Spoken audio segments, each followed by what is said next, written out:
Why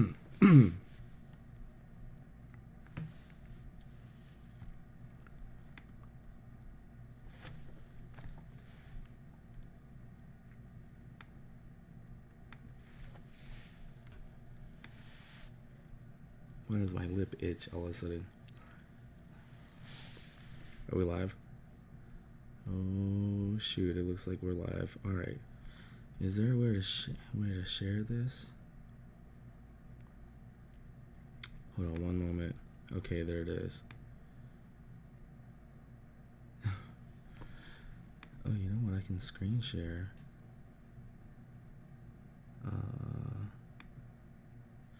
There we go. So you can kind of see what I'm doing. Put it right up there. There we go. Oh no, I lost it. Okay. There we go. Sorry, I really should have had all this figured out. But anyways, I'm getting better. I tried to switch this over to my other YouTube channel because anyways, it seems like once you get Streamlabs OBS like set up on one, that's it, baby. Like they just there ain't no going back. Oh, I guess maybe I can uninstall it and reinstall it again. I don't know. But at least now I'm able to screen share, right? So you can, oh yeah, if I don't go back to check. It's kind of like when you're cooking, you're like, don't open it. Just leave. Just trust that people are seeing what you're seeing.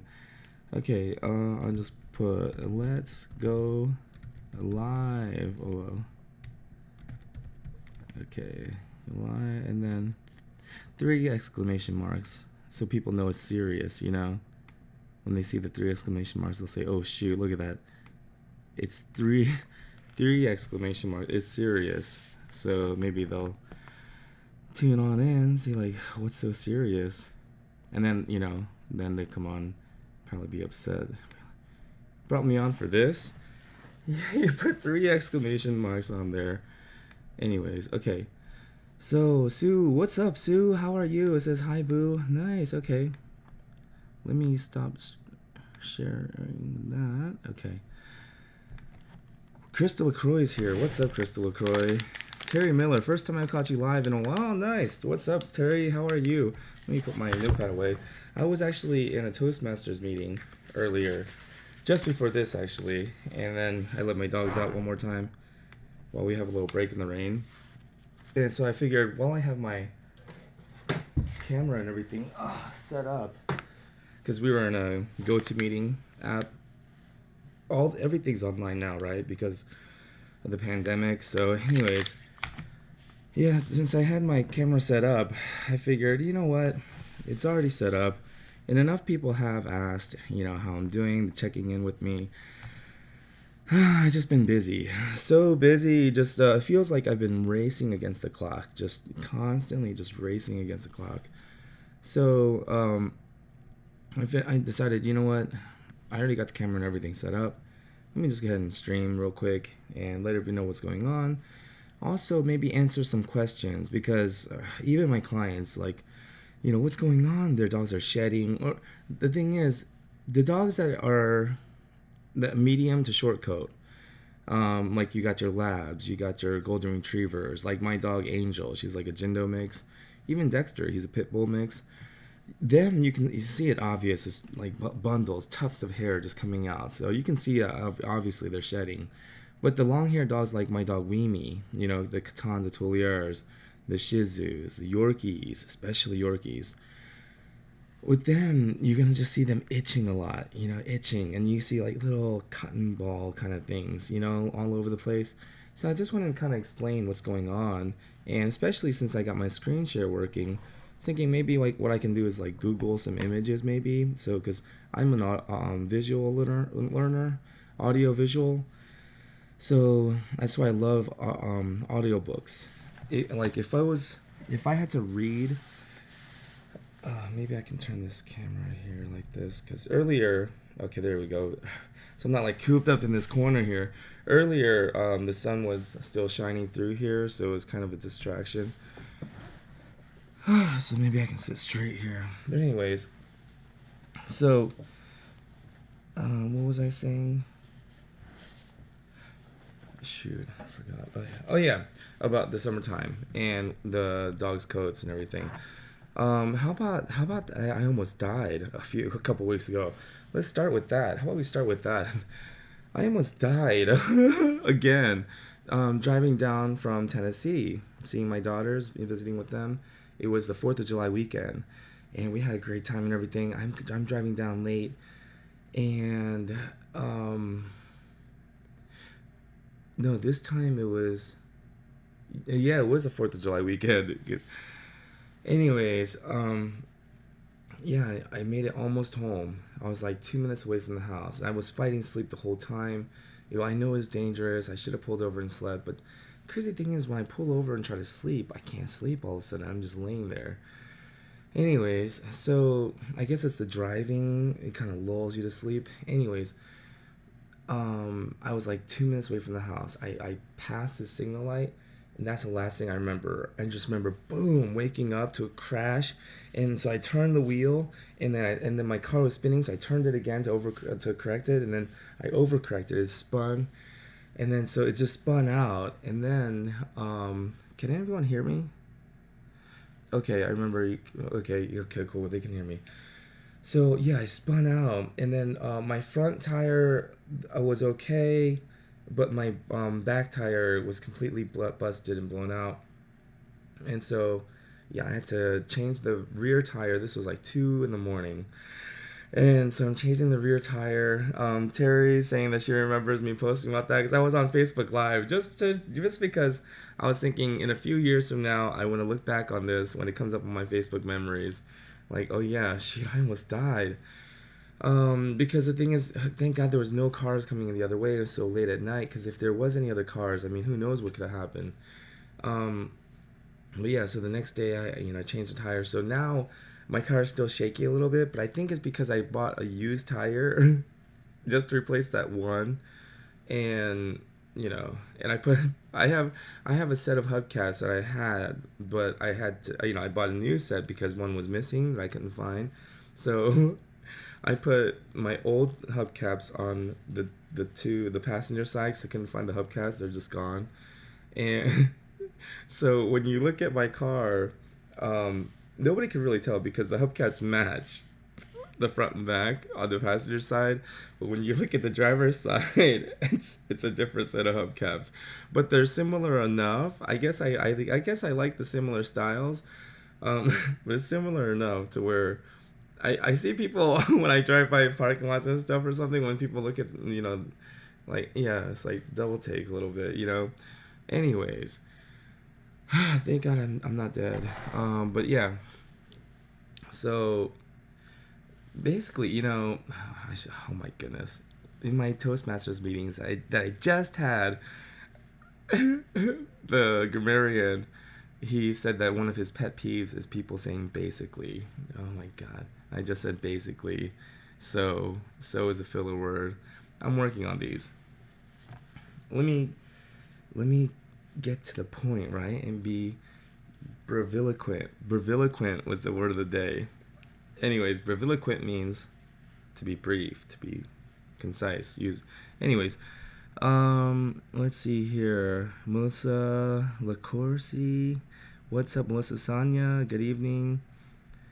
Mindy. What's up, Mindy? Could be a little louder. Oh, really? I feel like I'm talking too loud. Maybe because my headphones are like directly fed into it. But I mean, is this okay for everyone? Maybe I'll move the mic a little bit closer here. Is that good? Alrighty. Okay, so what I wanted to talk about is, especially around this time of year. First of all, the biggest question I keep getting, pretty much every single day now. No joke. I just got an email today. Like, I can hear you fine. Melissa says, okay, perfect. I'm getting emails and people asking, if I can groom their dog. I cannot take any more clients. I'm completely booked. I'm maxed out. Like I said, when I started this stream, I feel like I kind of feel burned out because I'm working 7 days a week, even the weekends. And the weekends that I do have off, I'm scheduling those off purposely, intentionally, so I can go up to Tennessee and spend the weekend with my daughters and hopefully not die on my way back. So this time, because my daughter just turned 12, so I went up for her birthday party. And I was going to leave Sunday evening because I had a Monday appointment. But then my Monday appointment, this is just past Monday. So my not this Monday, last Monday. Anyways, so my Monday appointment, she said that her dog had to go to the vet, ear infection and stuff. So I was like, okay, perfect. Can we reschedule? So I got Monday rescheduled. So now I had Monday off all of a sudden. So my plan was to sleep Sunday night and leave Monday morning, right? Because I have a full schedule and I'm working Tuesday.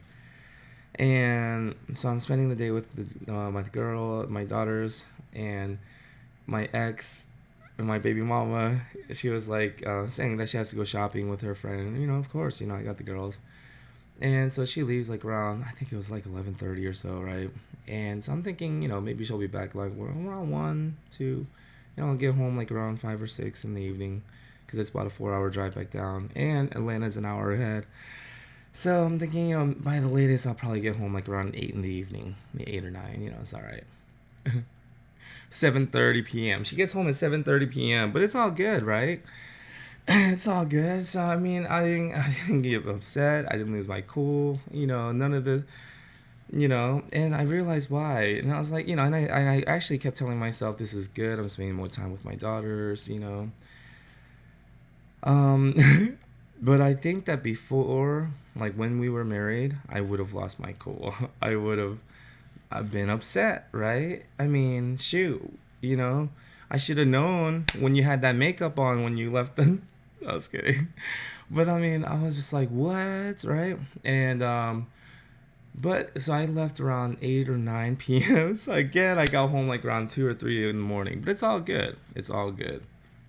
And I was wondering, I was thinking about it. I was like, why was it so easy for me to not get it? Because I really, I don't have a poker face. If I'm upset, I'm upset, you know?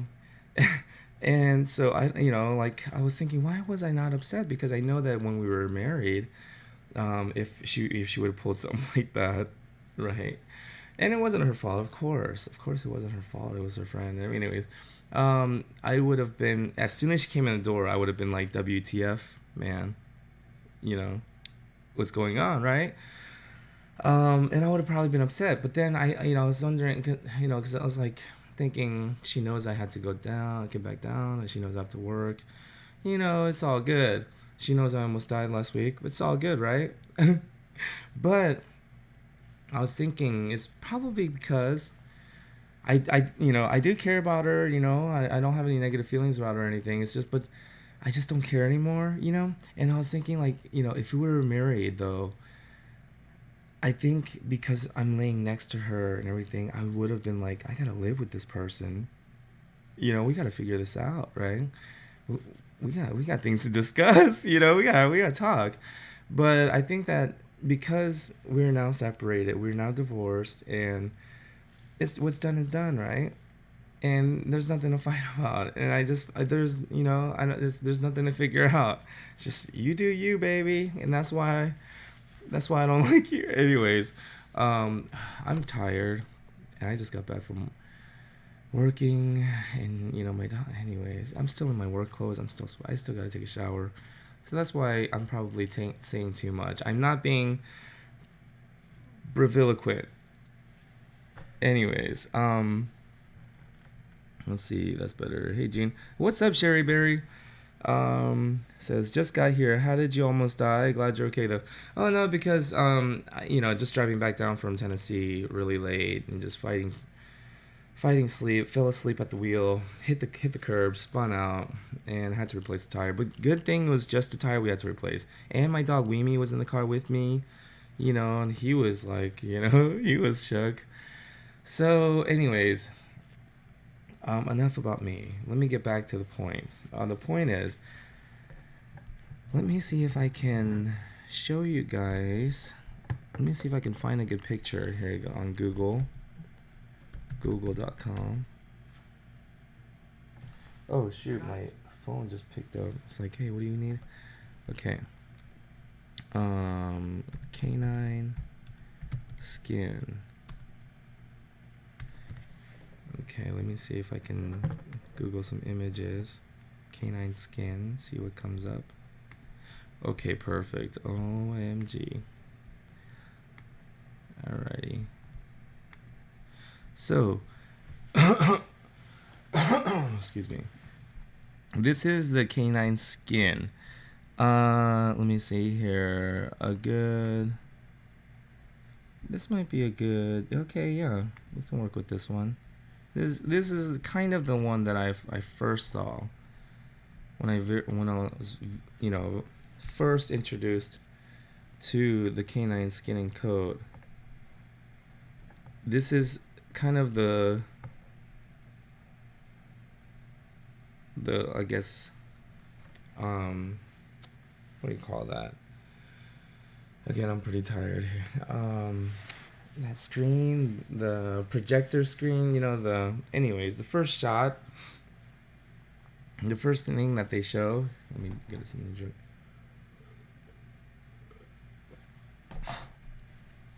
Is this. So you see, they have one main hair, right? This is called the primary hair. And that is their guard hair, pretty much. These smaller hairs right here, these finer, smaller hairs, this is the undercoat. These are the secondary hairs. This surrounds the primary hair. See how, so each follicle is producing not just one, but several hairs. But one is the primary hair, or the guard hair. That's the one that has all the color. That's the outer coat. This is going to be the undercoat. And even long-haired dogs have this too, Maltese and everything. It's just that this undercoat here has about the same lifespan, and so it just kind of keeps growing long and long. But it gets damaged and frayed, and it's ready to be combed out. So when the comb catches the dead, frayed hair, the comb usually catches on the bundle of dead hair and pulls out that bundle of dead hair, leaving this guard hair intact and room for new undercoat hair to grow in. And that's just like a basic example. And you can see how the human skin is much thicker than the canine skin. And then we both have the sebaceous glands, which is producing the oils that come out. And that oil uses the hair to travel along the dog's skin, along the dog's body. They also have this apocrine sweat gland, which we have. But then we have this eccrine sweat gland that comes out. Dogs like that. So, and what some people are saying that this apocrine, it might also have like pheromones and things like that, responsible for pheromones. And I don't know if you've ever heard of this, but some people say that the pheromones, like we have pheromones, and they say that human beings can actually subconsciously pick up on another human being's pheromones, right? This scent that we give off, and we have this, I guess, some receptor in our nasal cavity, right? Some primitive part of our brain picks up someone's pheromones. And they're saying that's why sometimes you can feel attracted to somebody without really knowing why. They're not your type, or you feel repulsed by someone, and they everything about them checks the boxes. You typically would be attracted to someone like this, but for some reason you're just not you don't find them attractive. You kind of feel repulsed by them. They're saying that it could be the pheromones. So anyways, so that's why I always say that if I could lose one, if I had to choose one sense to lose, and they're saying like you can lose your eyesight, your sense of taste, your sense of touch, but you have to lose one of your senses, but you get to choose. I would choose smell, of course, hands down, easy. Anyways, let's see. Can you post that link attachment to this video? Yeah, I mean, basically, I just Googled canine skin and then looked at the images. Uh, who was that? Sherry. Oh no, that was Crystal LaCroix. Human has more layers. Yeah, human skin has 7 layers. Dogs only have 5. Yeah. And human skin, the layers are thicker, and the dog. The thing is, whenever I work on a dog and I like, where's wood? Knock on wood. Does that work? Drywall. Anyways, um, the what you call it? When I accidentally scrape or cut or catch a skin tag or anything that's kind of sticking out of a dog's skin, and I catch that with the tool sometimes, and it cuts the dog, it literally like pulls a strip of skin. The skin comes off in a huge long strip. It's nasty, and then you just gotta cut it off at some point. Otherwise, it's just gonna keep ripping all the way down the dog's leg. It's really interesting and fascinating. Every time I've accidentally cut a dog, I mean, of course, the initial shock of like, oh my god, what did I do? The blood and everything. But then you look at it and like, oh my goodness, like interesting how it cuts like that, how it splits open like that. It's different than human skin, and I only know that because I fell and scraped and cut myself so many times. Anyway, and I cut even grooming. Shoot, where was it? Here it is. Anyways, I got 2 nice little lines right there. Those were my most recent cuts, but that one's healing up right there. But anyways, um, it's just different the way that our skin cuts. It's like when you cut something, or when it catches something, it breaks off easy, nice, and you got a little cut right there, a little opening, a puncture in your skin. With the dog, if there's like, let's just say there's a hangnail or something like a blue skin, and you pull at it, it'll strip all the way down the arm. It's really interesting. So maybe because of the way the layers are, the striations, I guess, the way the cells are layered. Anyways, yeah, dog skin is very different. And what happens is it's in response to the sunlight. So let me see if I can go back here. Oh wow, this is gnarly. Let me see if I can share that. Oh, I got a nice good one too to share. Okay. There we go.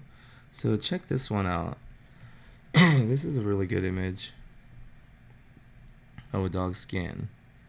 So they say for human skin, our skin produces about 1 to 2 hairs per follicle, but like I showed you in the other diagram, dog's skin produces like 7 to 12 hairs per follicle.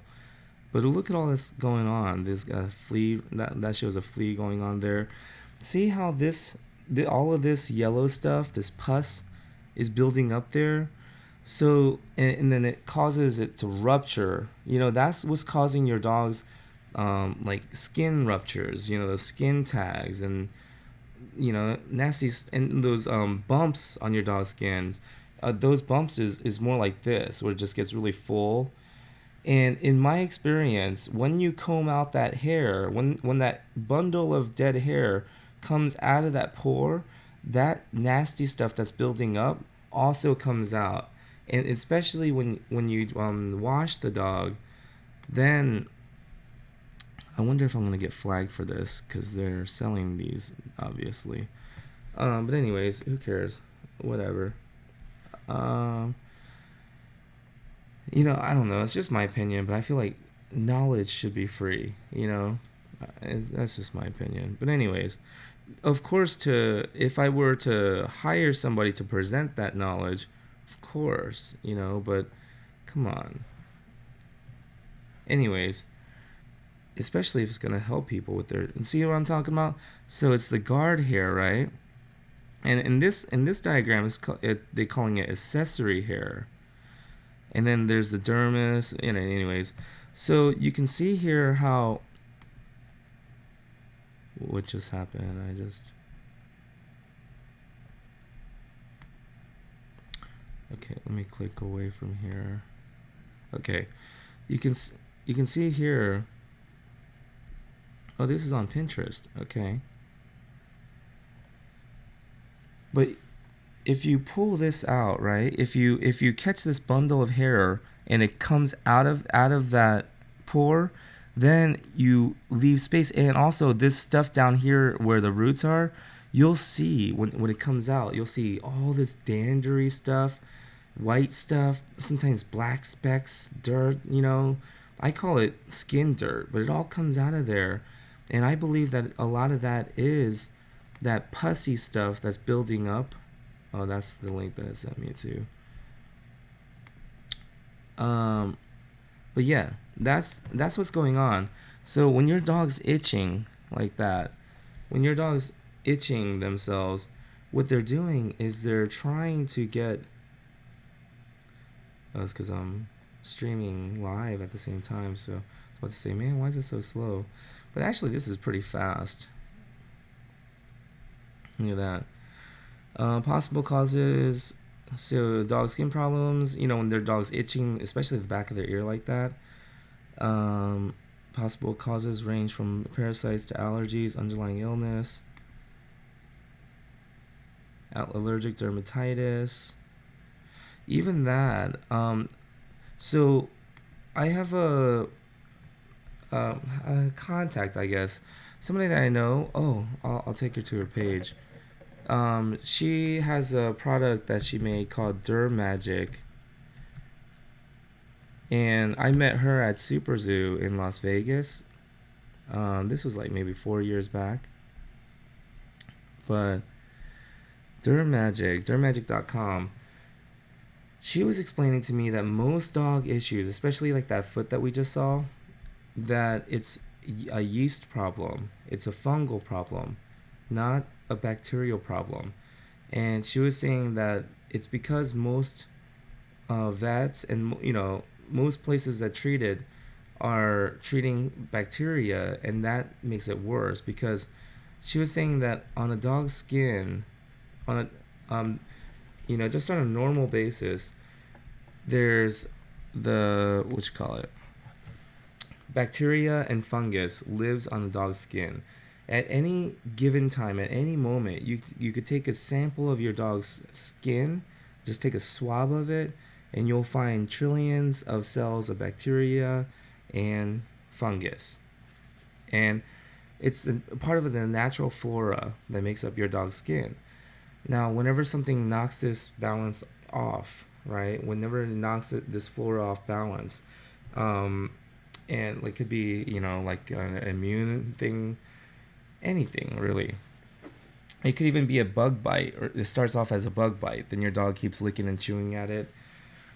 Then anything that throws it off balance causes the fungus to win over bacteria. That's why penicillin, amoxicillin, a lot of these antibiotics work because, and I didn't know this, but it was really interesting to learn this. The way they learned about penicillin was because mushroom spores, accidentally flew in from a window onto a petri dish where they were studying some bacteria or whatever, but the fungus ate all of the nutrients, I guess. So there's nothing for the bacteria to eat, and so the bacteria starved, and they died. All the bacteria cells died in that culture, and so they realized we can use this to kill bacteria because the fungus will eat all of the nutrients and the bacteria will starve. Anyways, so whenever there's anything that knocks off the balance on a dog's skin, their foot, wherever they get a hot spot, it's usually a fungal issue.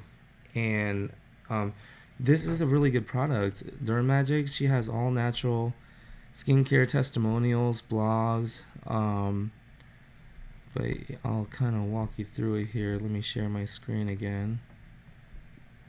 Let me make it really big here, full screen. Okay, so I'm going to go to shop. So I'm on dermmagic.com, right? And then Here they have this little promo video, and they have testimonials. I love their testimonials and the reviews, and they have before and after stories on their blog, which is pretty fascinating. They have skincare, coat care, and value packages. That's where you can buy their soap, and it's soap bars. And I do like the soap bars. It's just that it slips out of my skin, my hands whenever I use it. See that? Mendota pet. Oh, the packaging is different. Maybe they partnered up with somebody. But see that there's a shampoo bar, and then they have the shampoo and conditioner bar set. And so I do like it. It's just that it tends to slip out of my hands, you know. And I guess, you know, we're not in prison, so who cares? But I don't know. Sometimes it falls down the client's drain, you know, when I keep. Anyways. But I do like that they don't have to use any artificial preservatives because it's a bar, so it's all natural. But look at that. Are you guys seeing this? Look at that Pomeranian, Sir Winston. That black skin disease. Usually that happens after they get shaved really close. And those, because the pores, like I showed you, because that's a pretty clean image of a pore. What's really going on is there's several dead hairs backed up in those pores being pushed out by new hairs that are being, you know, it's all jam-packed in there. And they got mites and all this, you know, they got that pus, they got that sebum building up in there. They got so much stuff going on in that skin, right? In that skin there. So that one was a kind of a good realistic image of what goes on. Yeah, look at this one. This one's a good one. Okay, but anyways, so all of that's going on in that skin, and then you just shave over it really close to the skin, especially a dog with long hair like a Pomeranian. Let's just say you just go over top of that and just shave it all down. Then it's, you know, it just kind of further seals in everything that's going on in those pores. There we go. Look at that. See? So let's just say you just shave over all that right down to the skin. You have all this little stubble there now. And now you've jam-packed those pores. And it just stops growing hair for a while. But in a lot of vets even used to tell groomers that it's done. They're not going to grow hair back anymore. But you see, as long as you give the skin the right conditions, it will grow back. Look at that full coat. I wonder if we can see a bigger image. No. I can just zoom in from here. But look at that. And then look at this one. You know. So, because, you know, I understand it was probably a medical procedure. And look at that. Bud grows new fur. Anyways. So, and the thing is, using a good product like this does help. But what also helps is doing a really good brushing and carding, because it's going to catch those dead bundles of hair and pull it out of those full jam-packed pores. And along with it comes a lot of this jam-packed sebum that's causing your dog's skin to feel really grainy and bumpy, like little pimples everywhere. Okay, so hopefully that helps.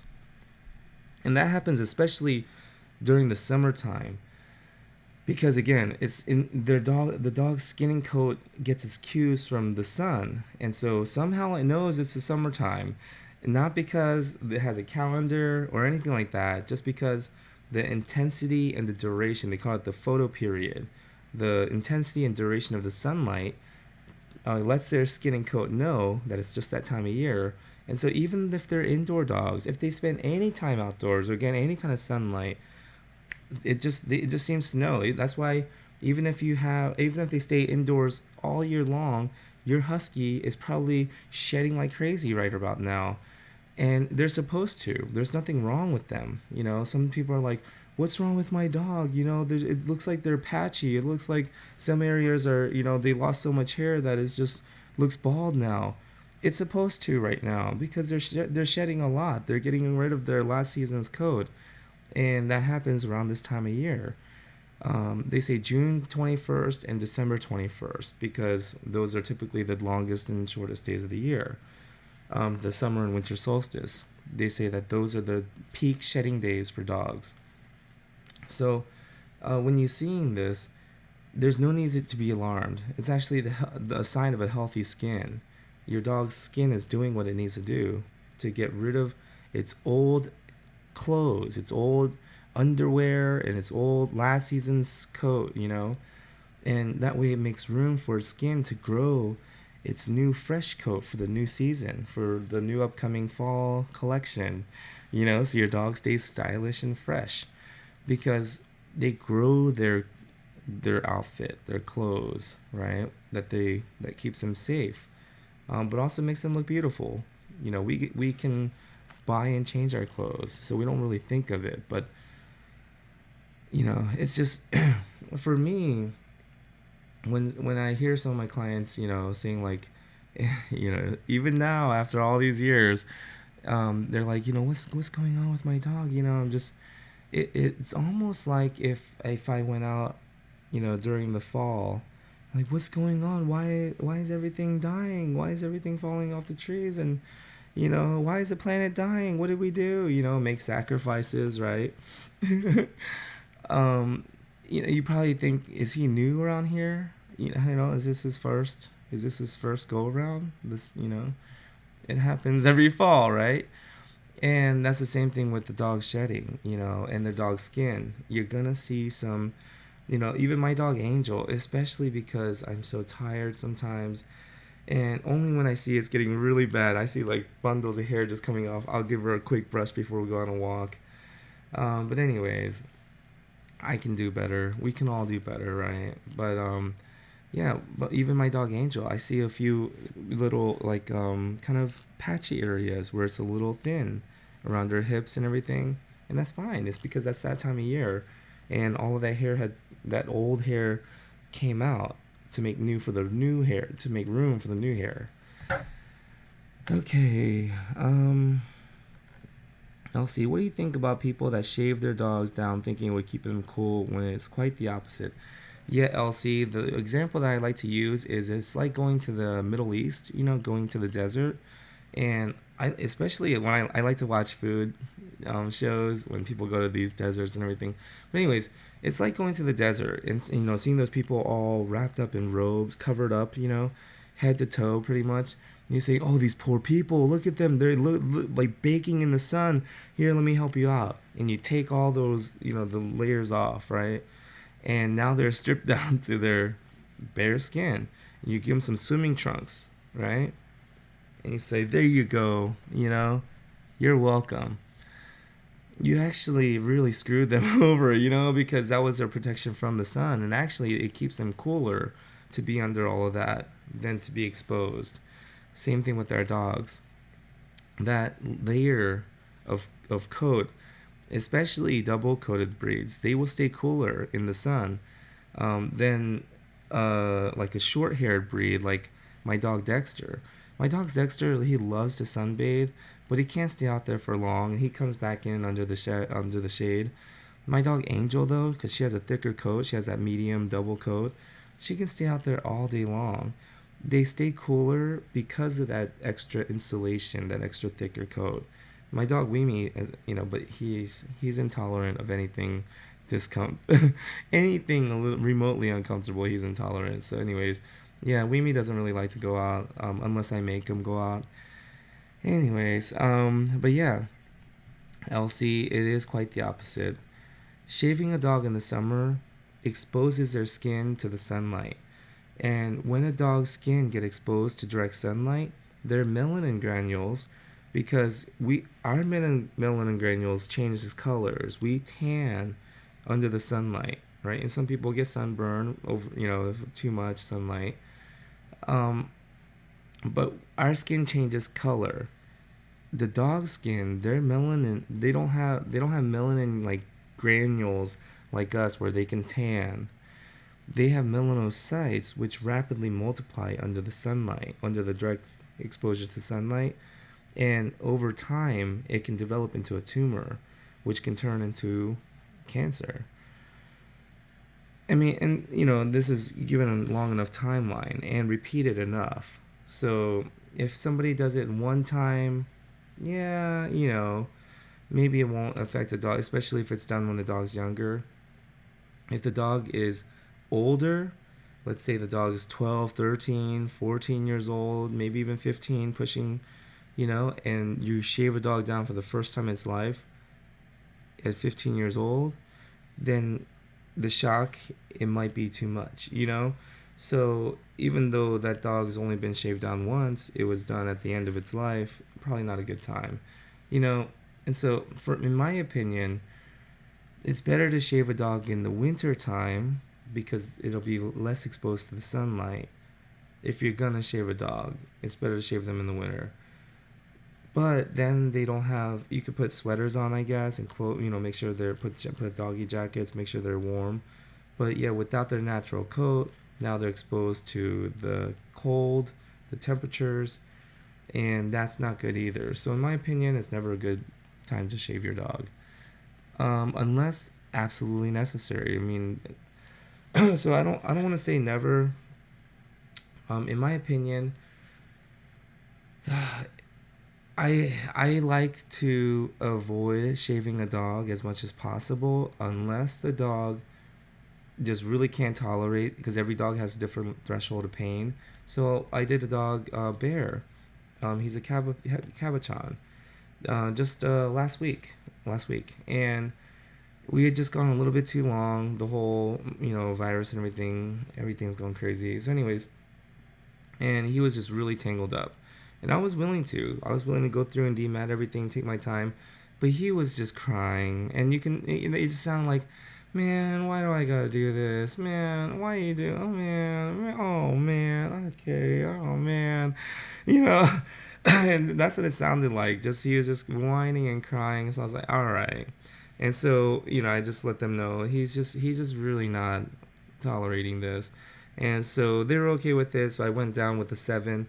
Shaved it all off his body, but kept his legs nice and long. I was able to save his legs, and kept a nice round long head. So really just a short body, more like the Asian fusion type. So he looks still nice. He looks fashionable. And it looks like we did it on purpose. Doesn't look like we had to shave him because he was matted. But anyways, so I don't want to say never, but even when I do shave, I try to leave as much as possible. That's why I went with the 7, because it leaves a little bit, like a quarter inch of hair, and especially in the summertime, I know it's gonna grow back faster, and he is mostly indoors, So you just want to use the knowledge to take all the precautions necessary, and also like after you shave your lab, for example, or a golden retriever, if they need to be shaved, just make sure to brush that area a little bit more, thoroughly, because that helps distribute oil, because the hair is no longer there to help the oil flow, remember. So you just want to help it out a little bit, brush it through, things like that. So if you must, there are things that you may want to consider. Kaylee says, I want to become a groomer. I'm currently a dog bather now, but they don't do apprenticeship where I am. How do I start? Yeah, it's really hard to find a place that'll, that's the same problem I ran into 10 years ago when I was trying to look for a place. And I would call around to dog groomers in my area even, and I would ask them, like, can you take me on as a bather? They wouldn't even take me on as a bather because I didn't have experience watching dogs. Like, I can wash my own dogs. And they're like, no, that's not, anyways. And the way I started was, there's a dog grooming place next to my mom's clothing alteration shop. So she does alterations and tailoring and things like that. Anyways, they were constantly busy, and they were always looking for new people. And I went there, and I asked them if they would be willing to take me on, and they asked me would I be willing to work a week for free so they can see how I work, and we can see if it's a fit. And I was so desperate. I was so eager to get into the business. I was like, yeah, I'll do it. I'll do it. So I worked a week for free with no pay, busted my ass. And that's how I got in. But then I ended up quitting on them twice, actually. The second time was for good. And I remember, oh man, I remember when I was walking out, I was so upset. And I knew I couldn't trust these people. Anyways, um, the lady, she goes, we try to teach you and we try to guide you, and this is how you repay us. And I was like, yep, because at that point I didn't care. Call me an asshole, I don't care. And so I was like, yep, that's me. And then she was like, you're not gonna get far or something like that. You think you're gonna become a dog groomer or something. She was like, you're not gonna. And I remember I just stopped at the door and I was like, you know what? I said her name. You know what, Karen? I was like, there will always be another Animal House, but you'll never find another June the Groomer. Bam! That was 10 years ago. Prophetic. I only say that not just to brag. I mean, of course, to brag. Of course. any any opportunity I get to brag, of course I'm gonna snatch it. So not just to brag, because that was a brilliant one line.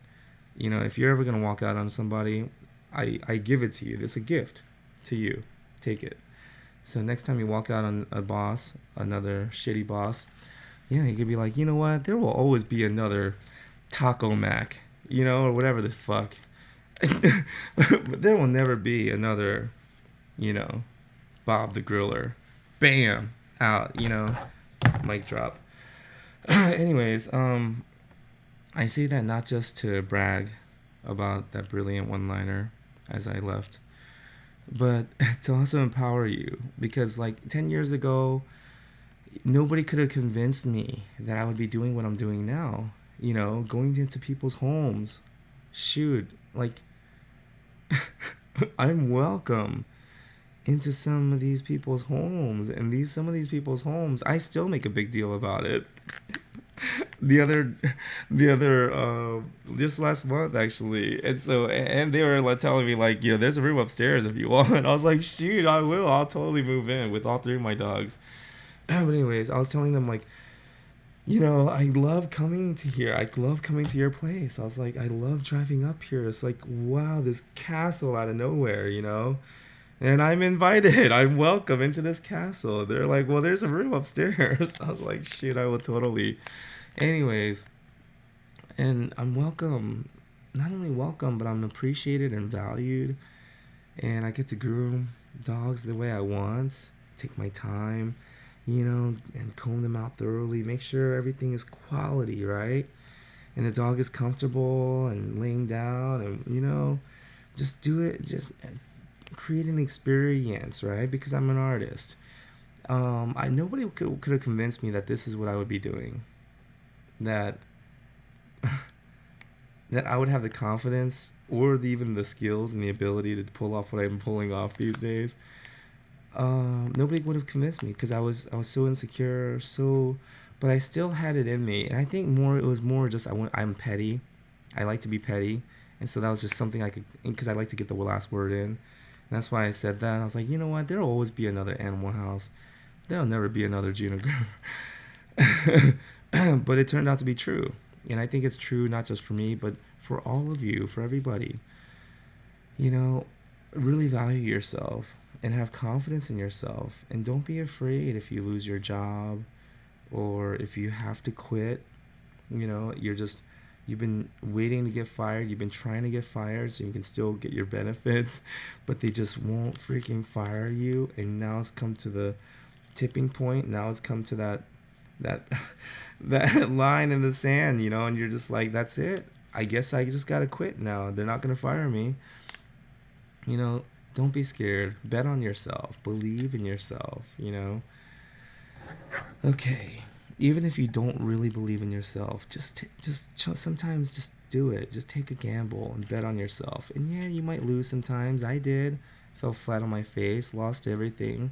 It's okay though. You learn from it, you grow, and you make better bets in the future, But everything is still a bet. Life is a gamble.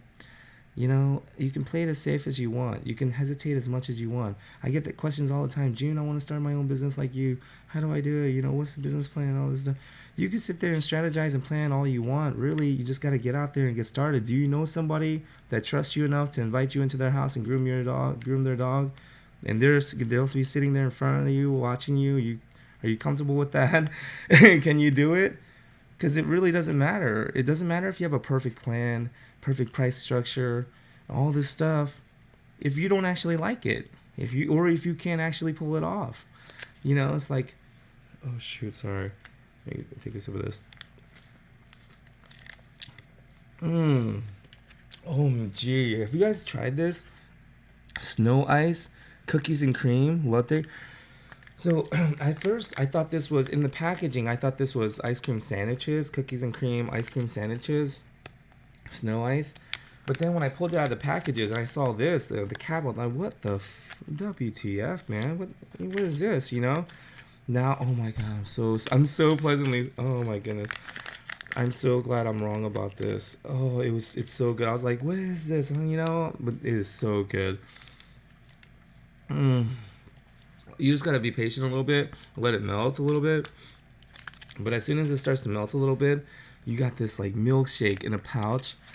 Oh, anyways, let me get back to what I was talking about. Okay, but Kaylee, I want to become a groomer. How do I start? Just do it. I know that sounds cliche, and I know Nike has coined that phrase, just do it, but seriously, you just gotta do it. Just do it. Sherry Berry, long story short, our daughter adopted a 2-year-old lab mix that we were gonna keep for a couple months until she saved for a pet deposit. Well, that was 2 months ago. Continued. Hold on. He is black and constantly scratching, and I see what I call his dandruff. Exactly. I bought oatmeal shampoo. Do you think that would help? It might. I meant we were supposed to have him for 2 weeks. Yeah. Sherryberry, the oatmeal shampoo might help, but what would help even more is get an undercoat rake. Get a undercoat rake. You can Google it, and you can get it on Amazon. And they sell all different kinds, but basically it looks like little bear claws, you know? And here, I'll show you here. Undercoat rake. And see, you can get it on Chewy, but basically you can I wouldn't get the ones where it's just straight teeth. You can, you know, anything's better than nothing. But I like this kind where it looks kind of like I used to call them bear claws at the shop. I'm like, hey, pass me the bear claw. But okay, there we go. See, there we go. So the ones that have these. Sorry, my internet. Okay. And you don't have to get the ones where it's double-sided like that, but you get the idea where it's like curved like a bear claw. That's the kind that I like. And get yourself a good undercoat rake, and that's gonna do so much more for your pet, for your lab, than the shampoo will. And the thing is, I have a video where I think the title of it is why your dog still smells after you wash it. And in that video, I show all the different products I use to comb and brush out English Golden Retriever before I wash her, and even after I wash her, you'll be shocked at how much hair comes out of their coat, out of their skin, before you wash them. And so, if your oatmeal shampoo that you got, if it's even gonna stand a chance at helping your dog's skin, you have to first create a good environment. You know, give it a fighting chance. Create some room in those pores for that shampoo and the water to actually penetrate, get into those pores, and give that skin a good cleaning. But if you don't brush all that dander and that dead hair. If you don't brush all that out, it's all still sitting inside those pores.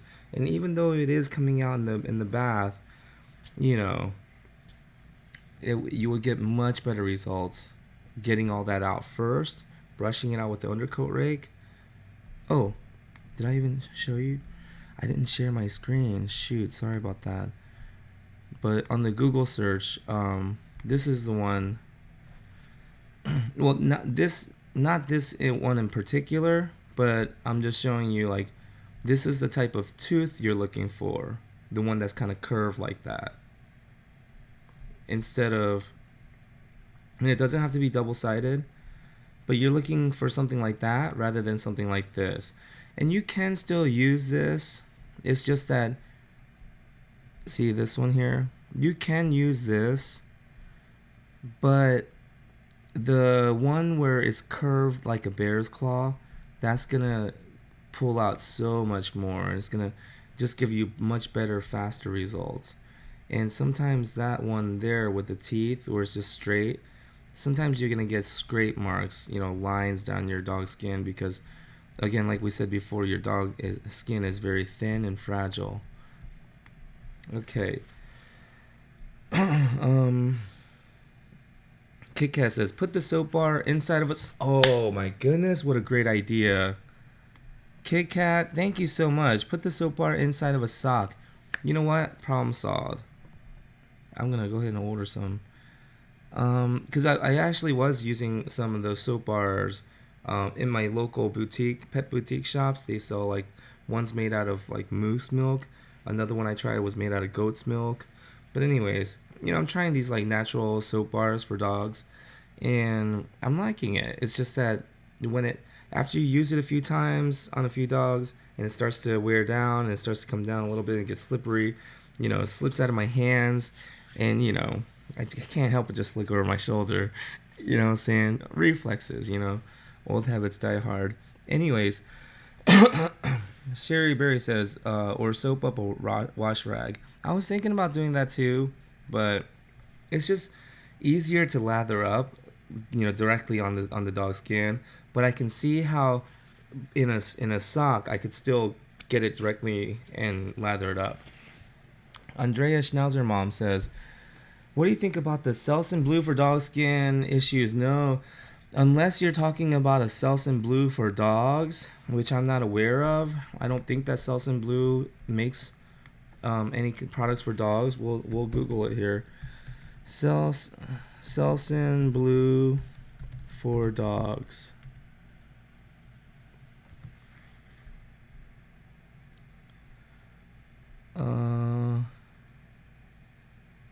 What does that say?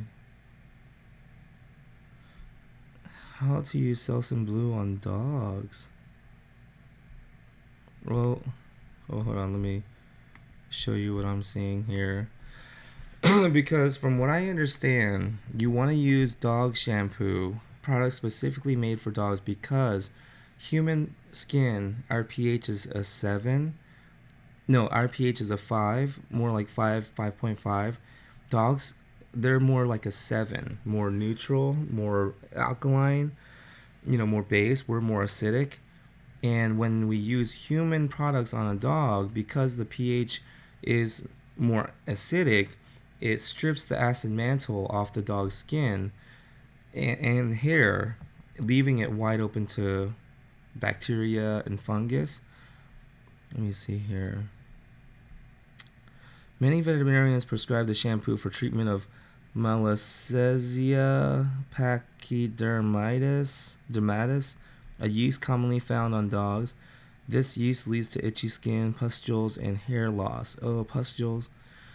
Isn't that a nasty word, pustules? Can you think of any word worse than pustules? Oh my goodness. Let me search Google for pustules. Hold on. Thesaurus. This is how my brain works. I'm just interested. Pustule, pimple, spot, blackhead, boil, swelling, eruption. Yeah, carbuncle. Oh my goodness. A papule. When. Anyways, abscess. Okay, nasty. Okay, before we go down that rabbit hole, this is why I end up on the wrong side of YouTube late at night, wondering how I got onto finding out about the Anunnaki and how they're returning soon. Anyways, it's like, wasn't I looking up Bijan heads? Anyways, shampoo side effects for dogs. Allergies with Selsun Blue. Yeah. So okay, the thing is, if your dog is having skin issues, my opinion, my recommendation would be to just buy dog shampoo meant for those skin issues, and Derm Magic is a good one. You can go to dermmagic.com and they have all kinds of shampoo bars, conditioner bars. They have ointments and lotions. They have hot spot salves, that you could put on your dog's hot spots and stuff like that. So, because those products are made specifically for your dog's skin, meaning that the pH is more like a 7 rather than a 5.5 for human skin. And if you think that it's no big deal, it's only 1.5. It's different. It's only like less than 2 points difference on the pH scale. Who cares? The difference between a 5.5 and a 7 is a fish tank that is alive and well and flourishing, and a fish tank full of dead fish. That's the difference, and you want to get it right. So let's see here. Sherry Berry. I have never used people shampoo on animals. Perfect, Sherry. Crystal says, my Malamute is shedding like crazy, blowing his coat right now. Exactly. And Crystal, that's actually, a good sign. Your Malamute is doing what it's supposed to do around this time of year. Terry says, what do you say to clients who believe their dog will be cooler if they shave the fur on Pomeranian Husky? Well, yeah, see, I know what you meant, Terry. See.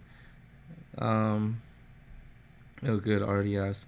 But yeah, the thing is, a man convinced against his will is of the same opinion still, and I heard that from Les Brown.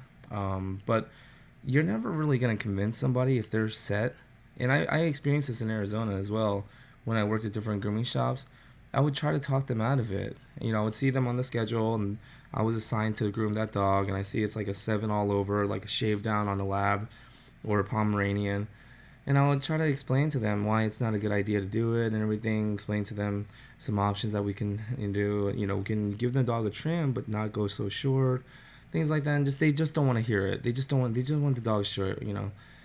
I just tell them, someone else can do it.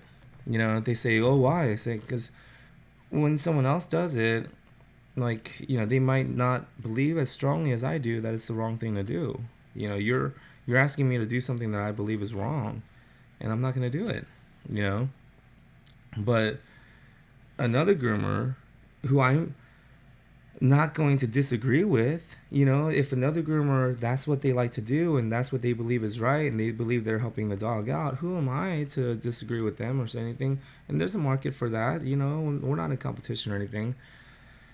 So yeah, it's like, take it to that groomer, take your dog to that groomer, but don't ask me because that groomer is fine with it. I'm not. So don't ask me to do it, Elsie, yes, that's what I always tell people, but they get so upset. Yeah, and that's the thing, Elsie. You're not going to change someone's mind unless they're open to new information. But rarely, that's the thing. They say that the fastest way to offend someone is to tell someone they're wrong, because rarely will you ever find somebody. Let's just say someone's acting like an idiot. Someone's you're at a party, all your friends are gathered around, and just one of your friends just being obnoxious, and let's say to the waiter too, he's drunk, he's coming, the server comes and he's just acting so obnoxious and rude and inconsiderate, and you say, hey, the way you're acting is really rude and inconsiderate. You're being obnoxious. Could you just kind of tone it down because you're making all of the rest of us feel uncomfortable? Rarely will you get the response, oh my goodness, thank you so much. I was being rude and inconsiderate. And that was pretty obnoxious of me. I can see how everybody's feeling uncomfortable because of the way I was behaving. Thank you so much for bringing that to my attention. I really appreciate that. I'm going to try to do better. You'll never. I don't know. Maybe before I die, somebody might shock me and they will respond that way. But rarely will you get that response, you know? Usually you get that pushback, you know? You've never been rude. You think you're perfect, you know? So I usually just, there's that parable of a wise man and the fool.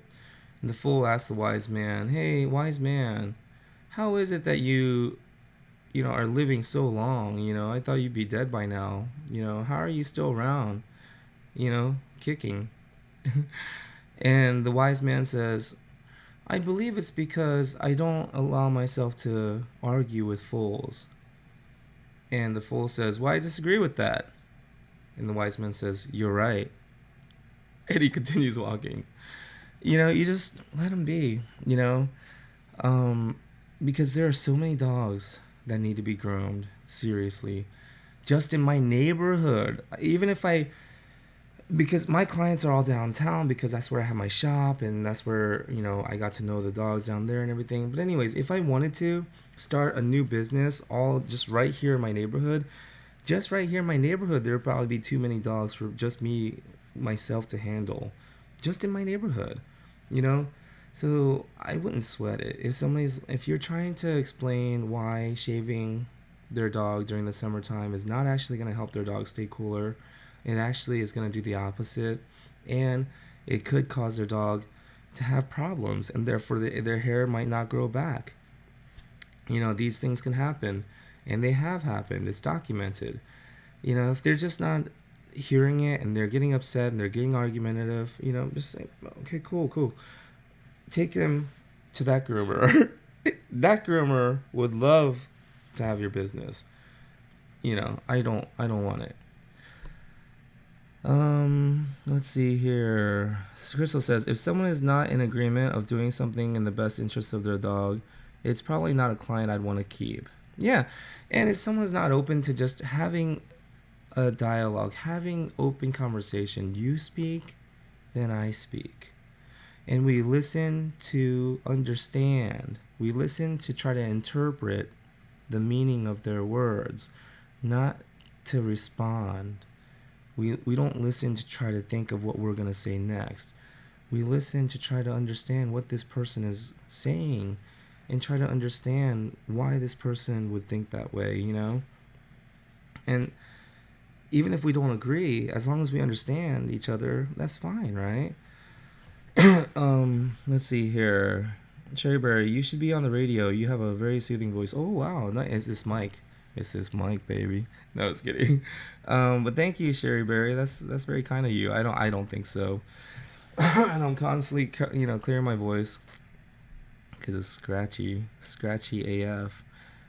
Precious Pause says, "Hello from Malaysia. Wow, do most groomers in America become groomers through apprenticeship?"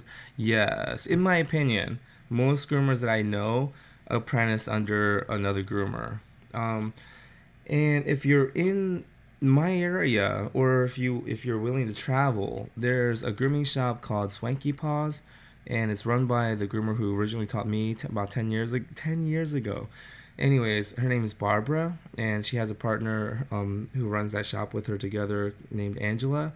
And Angela and Barbara run a training program out of their grooming shop. And you can go on their website, and it has all the details, and you can sign up for it. And it's swankypaws.com, SWANKYPAWS.com, swankypaws.com. So I know they have a training program, and my friend Dolores, but she did do one apprenticeship, and then she took on another. Someone contacted me, asked me if I would apprentice them. I told them I don't do that because I go in people's homes, these private people's homes. And I just told him it wouldn't be appropriate for me to bring somebody and try to apprentice them and stuff, So I sent her to my friend Dolores, and Dolores I think there's a lot of stuff going on in her personal life, not Dolores, but the apprentice. So but they're still in touch, I hear. But yeah, it's just I don't know. Grooming, and that's why I really think that my next step is gonna be to set up a small grooming school, and just get like a really small retail space, something with very low overhead, so I don't have to stress and worry about how I'm gonna cover all the expenses.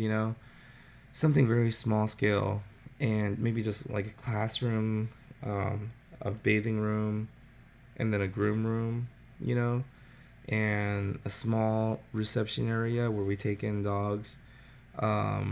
Yeah, and that way we can just start off with like maybe 5, 6 students at the most, and then go from there. But yeah. Anyways, let's see here. Karen says, "Would you shave a dog with the 15? Thought that was a no-no. Wouldn't make that dog picky feeling, especially in the sanitary." Yeah, I wouldn't. I personally wouldn't. I wouldn't go closer than a 7. 10 in emergency situation when you're trying to get like something out from under the armpit, a mat, because it's dangerous to kind of get a mat out of the armpit with a 7, because when the skin is stretchy, like in this area or the tuck up, in the rear area where the dog's rear leg and their stomach, you have that little flap of skin. Those areas, it's with the 7 blade, the way it's spaced, it's easy to catch that skin and it'll cut it. And like I said, when you cut dog skin, it's easy for it to just split all the way down. Um, so in those areas, in the sanitary area, the armpits, I do like to switch out to a 10 sometimes if it's matted, and there's a possibility that the clippers can pull the skin in. Then I switch to a 10.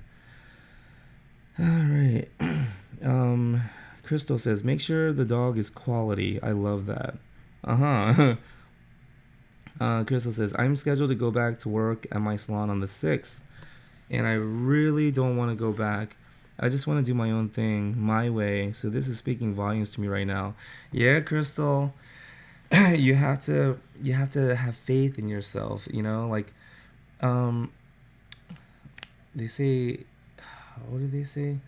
Ideas and inspirations only come to you because you have what it takes to make them come true, to bring them to life. Sherry says, rake even if it's short haired. Yeah. I use the rake on my dog Dexter too, and it gets a lot of that fuzzy.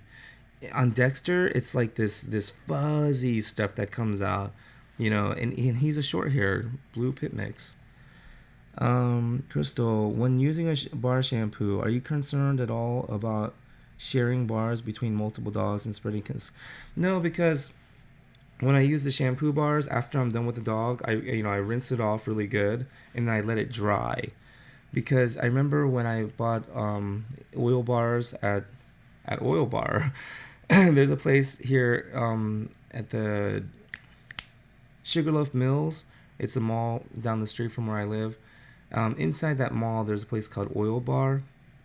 And right now, because of the pandemic, I'm not even sure what the whole status is of the malls. I'm not sure if they're open or closed, what's going on. Anyways, they sold these essential oil soap bars. And I remember she told me that the key is to let it dry completely after every use. And so that's what I do. And as long as it dries completely, and then before I actually use it on another dog, I do wet it and give it a good rinse before, because I find that by getting it wet and by getting it wet before I apply it to the dog's hair, it gets that lather started really nice and easy. Excuse me. Out of my coffee mug, but it's not coffee. Marta says, ew. Oh, about the pustule, maybe? Get that short hair, dog. Ugh, people. Crystal says, how do you feel about Furminator shampoos to help with de-shedding? I can't help but think the amount of fur that comes off with it is healthy or coming off in the right way to be good for them. Yeah, it's good for them. This time of year, they're getting rid of all of it, you know? And the thing is, instead of the Furminator shampoos, try the Furminator brushes, the brushes are always going to give you much better results as far as de-shedding and all of that, and getting all that dander and getting all those pores clear, of all of the dead hair and dander that comes out. The brushes, it's going to be the brushes, it's going to be your elbow grease. Be willing to sweat for your dog. Be willing to put in some time and effort to get them feeling healthy. Don't just rely on the shampoo. Karen says, glad to hear you stand by your true self. Andreas Schnauzer Mom says, if someone has the courage to tell you the truth, we should have the courage to ask ourselves if there's truth in it. Yeah, exactly. And that's why they were saying that we should thank our haters, because a lot of times your haters, even though they might be telling you things in a very negative, hateful way, and it hurts your feelings, they're actually doing us a favor, because they're telling us things about ourselves. They're pointing out flaws. That's what they do best, right? Haters point out all your flaws. They're pointing out your flaws, and these are areas where you can work on. People pay a lot of money to have somebody come in and tell them areas where they can work on and improve on. Haters will do it for free, so we really should thank them. Let's see. Karen says, your voice is soothing, that's why the dogs love you. Oh, thank you. That's awesome. Christine says, I went to grooming near Chicago, then went on to apprentice at the grooming salon of my teacher. Okay. Sherry Berry, I live a skip and a jump from Dee shop. Okay. I might see if I can take the dog to her to groom. Dee Croy, right? My favorite groomer. Man, she's been active. I subscribe to her channel, and I see her, like, videos. I'm like, oh my goodness, like, wow. She stays busy. Seriously, she's a hard worker. you know, especially because, like, these days I've just been feeling tired, and you know, I don't know. I feel like grooming is no problem. I can sit there and groom a dog all day long, because I'm just focused. It's me and the dog. But when I turn on the camera, I feel like there's an extra person in the room there that I'm kind of asking to be there, because I turn the camera on, right, and I'm streaming, so I'm kind of asking for an audience. I'm asking people to join me, and when people do show up, then I feel like, well, I have to respond to them, and then I don't know, it just takes extra energy, I guess. And so these days I haven't really even gone to the gym, because I just told myself, you know what, I'm just gonna honor my body and just honor how I feel. I just feel tired. I groomed two Great Pyrenees yesterday. Oh, and then it's just been hot, really hot, outside. And so I've been working in people's garage and outdoors, just sweating, and just, I don't know. And I feel good. I feel good, and I'm proud of myself every day, because I pour it on every single day. I pour everything I have into my work, and I come home, I'm exhausted, but then the grass needs to be mowed, because the HOA, right, they're gonna get on me. And it was just trash day the other day, so I had to do all the trash and everything. Oh man, but then I had to stop by Walmart, because we were out of toilet paper. Thank God they had toilet paper there. And just all kinds of stuff. What else? Oh, I had to get some more laundry detergent. I was doing loads of laundry. I had to go on my dogs. I had to stop by and get some dog food the other day, because I ran out. It's just constantly just so. I just feel like I'm constantly racing against the clock. Having to cook dinner, or actually, tonight I just stopped by, got some pizza. So I was like, oh, I'm just not doing it tonight. But I do have a Alaskan salmon that's defrosting. I thought I might grill it tonight, but I grilled. I barbecued chicken last night for my brother and I. Um, anyways, I don't know. For me, I guess how can I say this in a way where in the way that I mean it, in the way where I intend it to, because I know that a lot of times I say things where I just say it and it can come across so bad. Um, like tonight, the gentleman who spoke in the feedback, I put it. It kind of felt like a high school presentation. Oh my goodness! When I read that back, and I read what I wrote again, I was like, that sounds so mean. And I didn't mean it the way it sounds. I was meaning like because in high school when you do a high school presentation, from what I remember, I really researched a lot and I rehearsed it, and I would present like a very well memorized presentation in high school. Whenever you're supposed to present a project, and that's how I meant it. Like it looked like you worked really hard and it was very well rehearsed, but it was kind of lacking that personal connection, like that personal engagement. There was no engagement with the audience. So that's kind of what I was meaning. It felt like a high school presentation. Anyways, so I understand that I really need to work on the way I phrase things because I hurt people's feelings unintentionally. So I don't want to hurt Dee Dee's feelings or anyone else that. So I want to say this very delicately. Um, I feel like they have a brand, right? And they have income coming in, and it is a source of income and it's a business. And they Dee Dee has even said several times, she's a businesswoman, and her YouTube channel and everything is part of her business, and I respect that so much, and I think that that's so admirable to be a very strong businesswoman. My mom was, I mean, my family wouldn't have survived if it wasn't for my mom being a strong businesswoman. I respect and admire that a lot. Me, I've always gotten in trouble for this my entire life. I just always kind of been a free spirit, and I never mean any harm, and I don't mean to be a bad kid. It's just that a lot of times you'll find me out in the woods looking at flowers or something when recess has been called and everyone's back in the classroom and they're looking for me and now I'm in trouble. It's like I just got kind of lost. I lost track of time and I was out in the forest, just enjoying nature. I'm that kid. And so I'm always getting in trouble, but not really doing anything bad. You know what I'm saying? And so for me, I've always had this very adverse reaction to authority. I think because, my whole life I've been, you know,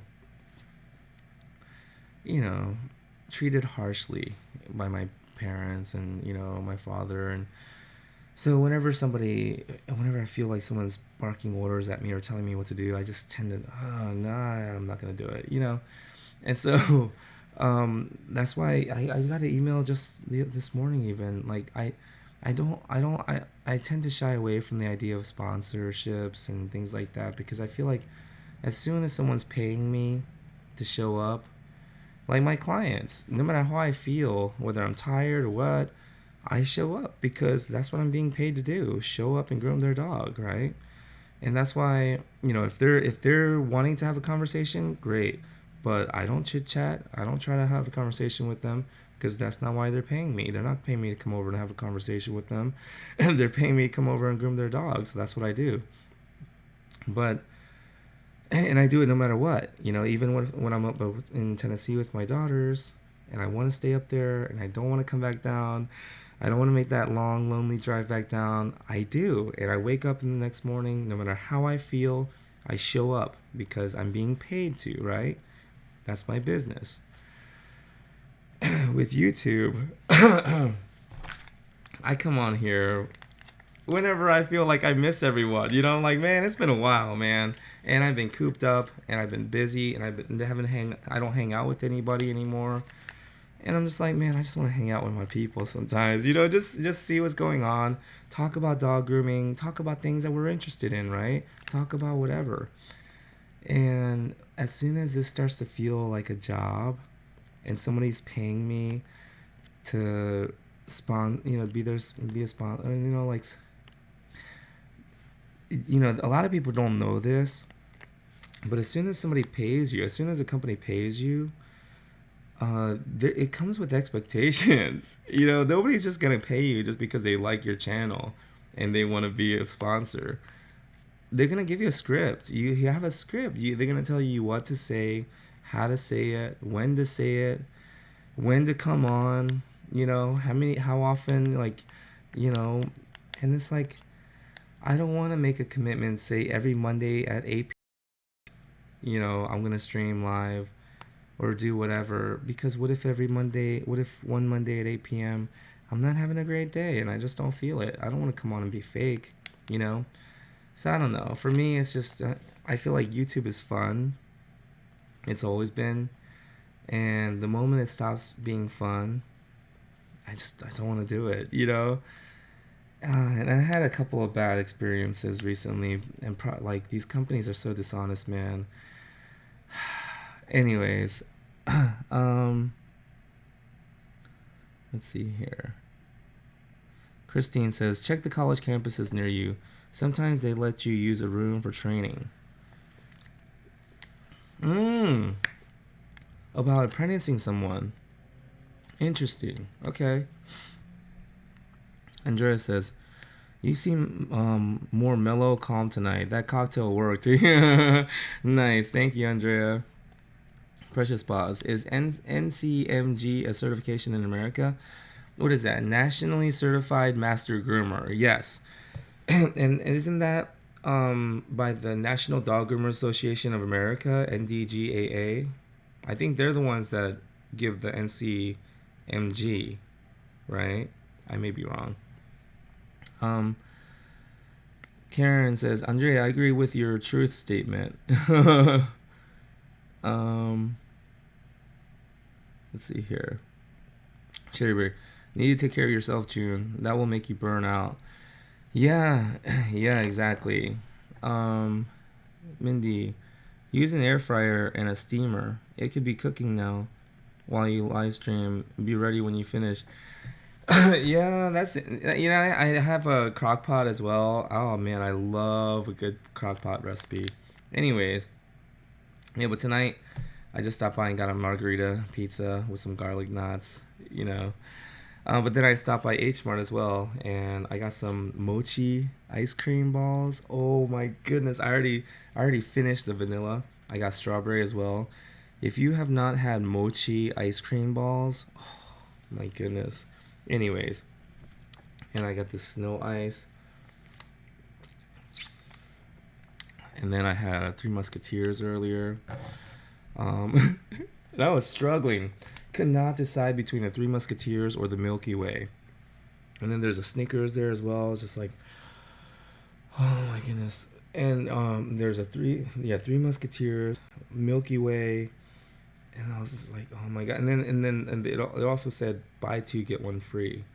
And I was like, no, I'm not gonna do it. I was like, cause I was thinking just get Milky Way and Three Musketeers.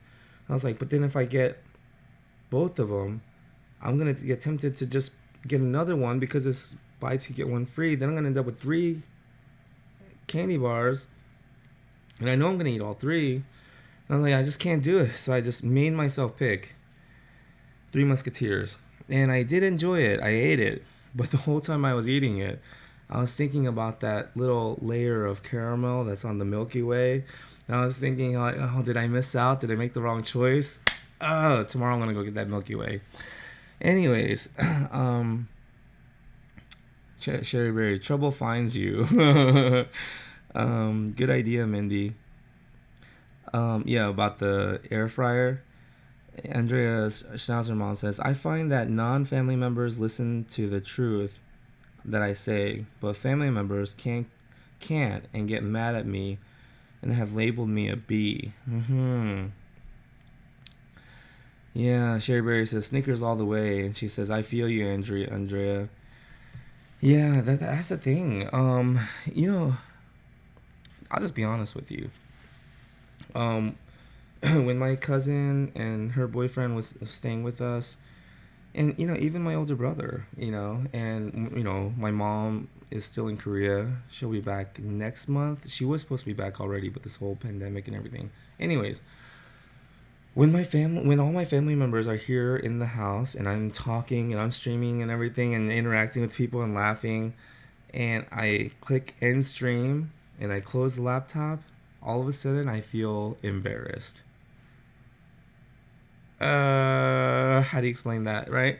I feel this like, oh man, I hope they're not thinking like, oh, he thinks he's a hotshot, you know. Oh, June, you know, he was a loser his whole freaking life. Now look at him. He has some people on YouTube interacting with him, and now he thinks he's some hotshot, you know. It's like, but that's probably not what they're saying or thinking. That's just in my head, you know. And so, and even if they were thinking that, as long as I'm not thinking that, then who cares what they're thinking, right? It's just, it's like, it's because maybe I'm thinking that. And so, if they are thinking that, it bothers me more because I'm already thinking that, you know? But like Dr. Wayne Dyer says, if somebody says, hey, stupid, don't turn around, right? Don't turn around, you know? Why would you? If someone says, hey, stupid, you turn around. How did they know I was coming, you know? Um, let's see. Sue says they're banning payday candy bars because it offends people that don't want to work. Nice. You know, and I like paydays, but I have to be in the right mood for a payday. I don't know. Like I do I love nuts. Oh my goodness, right now I'm on this binge on this wasabi soy almonds. Oh my goodness, it's so good. Anyways, you know, I love nuts, but for some reason, like, I don't like it when it gets too nutty. And that's why with Snickers, I was like, I don't know. You know, like, I like Milky Way, Three Musketeers. I like Zero Bars even. Um, what else? Fifth Grand, I like that. Um, what else? There's some really good ones. I don't like Mr. Good Bar. You know what I'm saying? It's like, whoa, too many nuts in there in my chocolate. So I don't know. I don't know. For like, I don't like it when chocolate is has too many nuts inside of it, like real, like serious nuts, where you know, where you're enjoying the soft milk chocolate. You know, you're enjoying the soft milk chocolate. It's all mellow, and then you know, you just run into this. I don't know. So that's why I don't really like almond joys either that much. I like mounds. You know, mounds are good, but almond joy, I don't know. I just feel like, I mean, again, if I'm in the right mood though, you know, I'll eat me an almond joy. I'll just take the almond off. You know, first thing, take the almond off. Enjoy the almond first, and then enjoy the soft chocolate because I just don't like to be interrupted like that. You know. So, anyways, that's why with paydays, I don't know. I just kind of feel like I'm going down the what you call it when you're going down the skis and it has all those divots, you know, what do they call that? Just going down the rough, you know, oh, the bogeys. Is it the bogeys? Oh my goodness. Hold on. I want to Google this. What are the big bumps on the black diamonds called?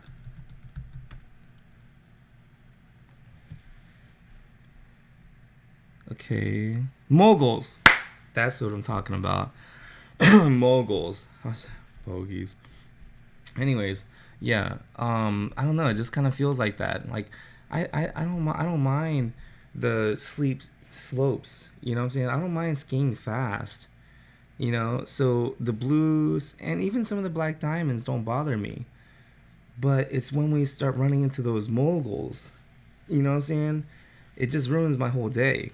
You know, I remember one time it took me like I forget more than 30 minutes because I remember they pointed it out to me. They kept reminding me. It took me more than 30 minutes to get down these like moguls, And like my classmates were, because it was a ski trip. Anyways, they're all waiting for me, laughing, and I just can't. I couldn't. Oh my goodness, my legs just couldn't do it. But anyways, But talking about fast ski, like these sharp turns, I can do all that. I can handle it. But those moguls, and I think it's the same way with chocolate and candy for me. I don't know how I went all there and turned it back around, but that's what I do. I just draw these crazy analogies and then I bring it back around for you, so it makes sense somehow. But yeah, when I'm eating that smooth chocolate bar, it's like going down freedom. You know what I'm saying? That's what it tastes like. I eat that chocolate bar. It's like freedom. You ain't gonna tell me how to live my life. That's exactly how I feel. Like, you're not gonna tell me how to live my life. I'm gonna eat this chocolate bar. I'm taking in these calories, these empty calories. I don't care. High fructose for me. I don't care. That's what it is. Don't tell me what to do. Right? But then when you run into these peanuts and these almonds and like these walnuts and all that horse shit that they put in there, I was kidding. It just ruins my day. It just ruins my day. I'm just like, come on, man. I don't want these moguls. Anyways, so let me see here. Let's see here. Sue says, we love you for you. Thank you, Sue. I appreciate that. Mindy, thank you. We love you. I love you too, Mindy. Without even ever meeting you. No, I'm just kidding. I do like to be careful with that. I mean, I don't really like to say like, oh, I love you guys, love you, like, And I know a lot of YouTubers do that, I appreciate you, I think is more honest. It's, because I appreciate everyone. Love, I don't know, man. Maybe because I grew up such a unloved child. I take that word serious, bro. So, yeah. But I do appreciate you guys, seriously. Karen says, I have quit watching many YouTubers' grooming videos. Some are getting to be just fast shave downs, no rapport with the dogs. Yeah. I'm a groomer, and I'm getting tired of grooming videos sometimes, Sue says, Karen, I agree. Crystal, I feel like these past few months I have had less tolerance and patience for BS and don't let things bother me as much, whereas before, things like that would stress me out to the point of not sleeping. yeah, I'm that way with a lot of stuff these days, It's just like, whatever, just accept the worst case scenario and just move on from there, So my ex was texting me the other night saying that she was having a hard time sleeping. She's having anxiety and stuff like that, and she was, just worried about this and that. Oh my goodness, that's so good.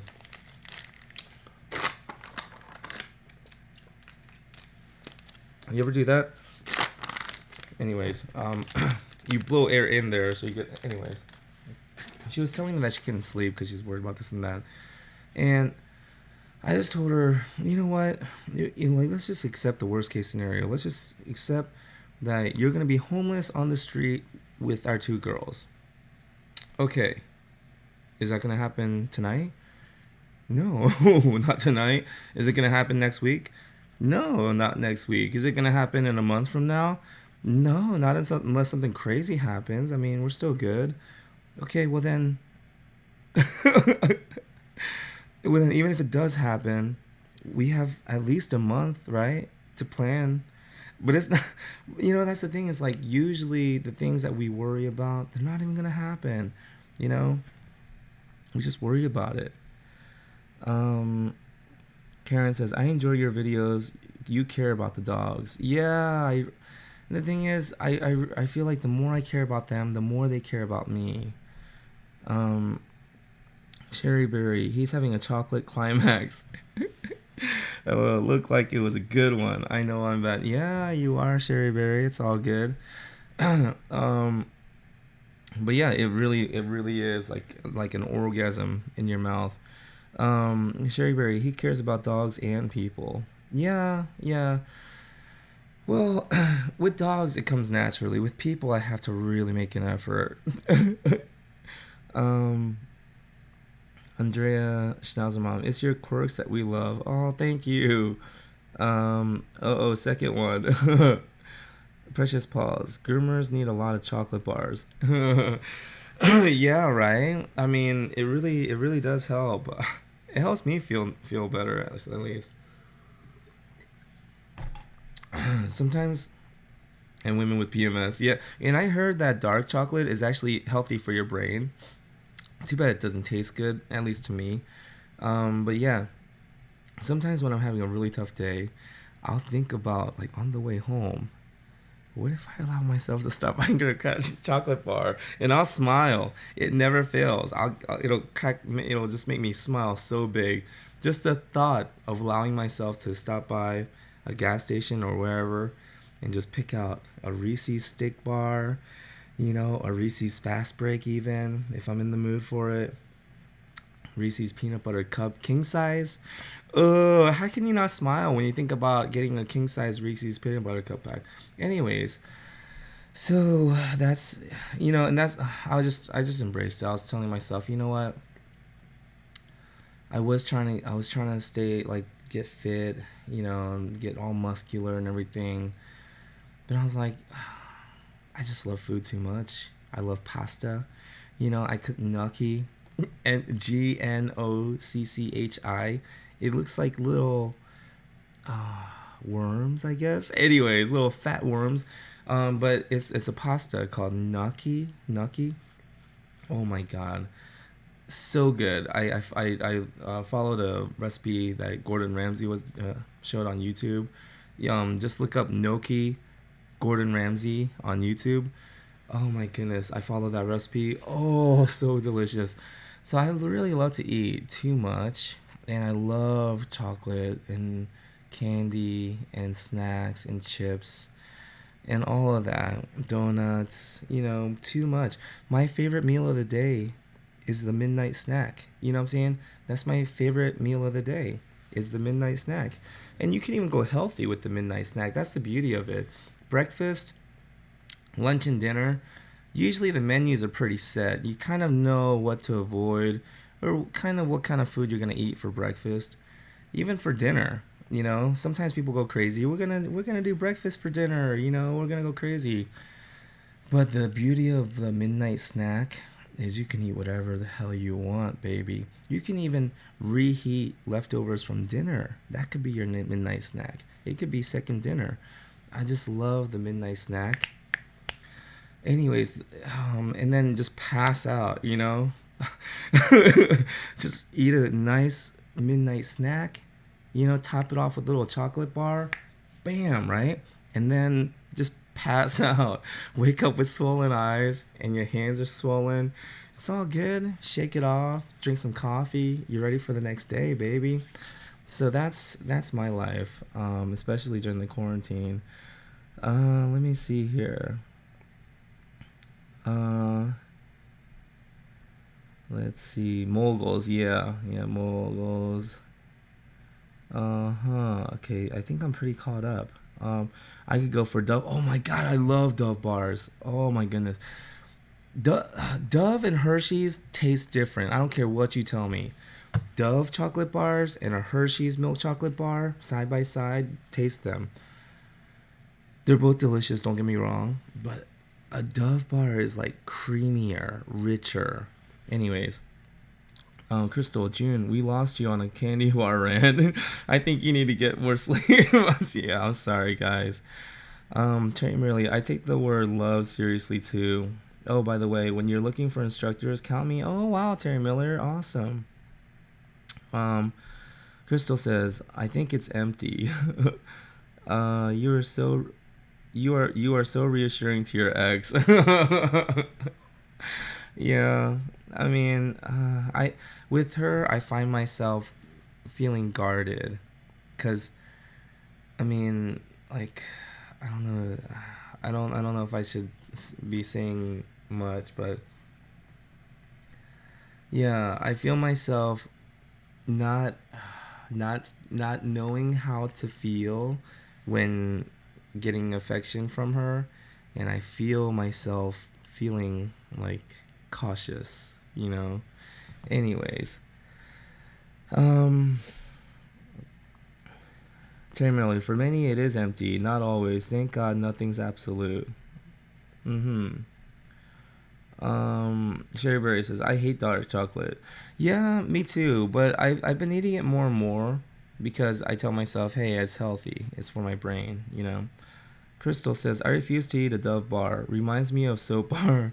No, Crystal, I'm serious though. It's so much better than a Hershey's bar. Not that a Hershey's bar is not good, you know. Sherry Berry. Oh my goodness. You know what's really good are those lints. Lin, those lint balls. Oh, gee, the red ones and the blue ones, the gold ones. Oh my god. And the Ferrero Rocher. Oh my god, those golden wrapped ones. Oh my goodness. Anyways, Sherry Berry, I'm Italian. I know all about pasta. That's how I got my great round shape. Nice. If Sherry, and that's the thing. I told myself I could be fit. You know, if I just cut out the pasta, I cut out the candy bars, I cut out the ginger ale and sodas, and I just really discipline myself, you know, and go to the gym. And I was like, I could be fit, but I just won't enjoy life. You know what I'm saying? Like, I don't, oh man, my life would just be so unenjoyable, you know? So I just told myself, you know what? Who do I have to impress? You know what I'm saying? Be fit for what? For who? You know what I'm saying? Who am I trying to impress? I'm not trying to date nobody. So I just told myself, you know what? Let me just embrace this. You know, I'm just gonna I'm just gonna eat all the chocolate and all the pasta. Um, let's see, Andrea Schnauzer mom, and the calories don't count with midnight snacks. Exactly, exactly. After 11:30 p.m., nobody's counting calories after that. So midnight snacks, you're in the clear. You eat whatever you want. You know, oh my goodness, I've had some amazing midnight snacks. Um, Terry Miller says, "Dude, now I'm freaking starving." I know. I got some strawberry ice cream mochi bars downstairs. I'm about to devour that and then pass out. It's 10:30. I gotta take a shower. I didn't even take a shower. Okay, well, you know, that's what I'll do. I'll take a shower, grab the mochi balls, eat all of them. There's 6 of them in there. I'm gonna eat all of them. Maybe even grab another one of these snow ice things. Oh my goodness. Cookies and cream snow ice. If you have not tried this, oh crap. Anyways, yeah. So that's gonna be my night. And if I don't have a heart attack tomorrow morning, I have another dog to groom. Um, Andrea says the German milk chocolate is the best. Oh yes, oh yes.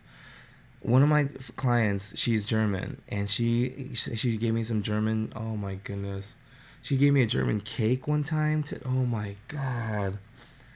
The crazy thing is, I didn't even know that you could have so many different flavors of chocolate in one slice of cake. I mean, because it has layers, and you could see different layers and swirls, and like you take a bite of it, and it's like, oh my, it's like a gang of chocolates. Seriously, all like this, all the gang members of chocolate, all the different roles they play, just come and attack your mouth. They just like come and jump your mouth. You know, you feel like violent.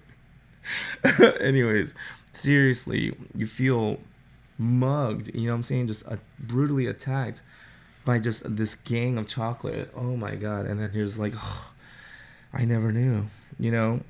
But anyways, yeah, like I think that no matter what it is, whether it's dog grooming or chocolate, you could just get lost in it. You know, like because even chocolate is an art. You know, I've seen some documentaries. I mean, anyways, um, let me see here. Buffy, hey, what's up, Buffy? Good night, June. By the way, Dove is the best.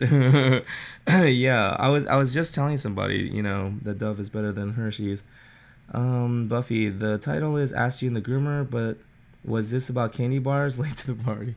No, it was about dogs shedding and you know why they shed and what the dog's skin actually looks like.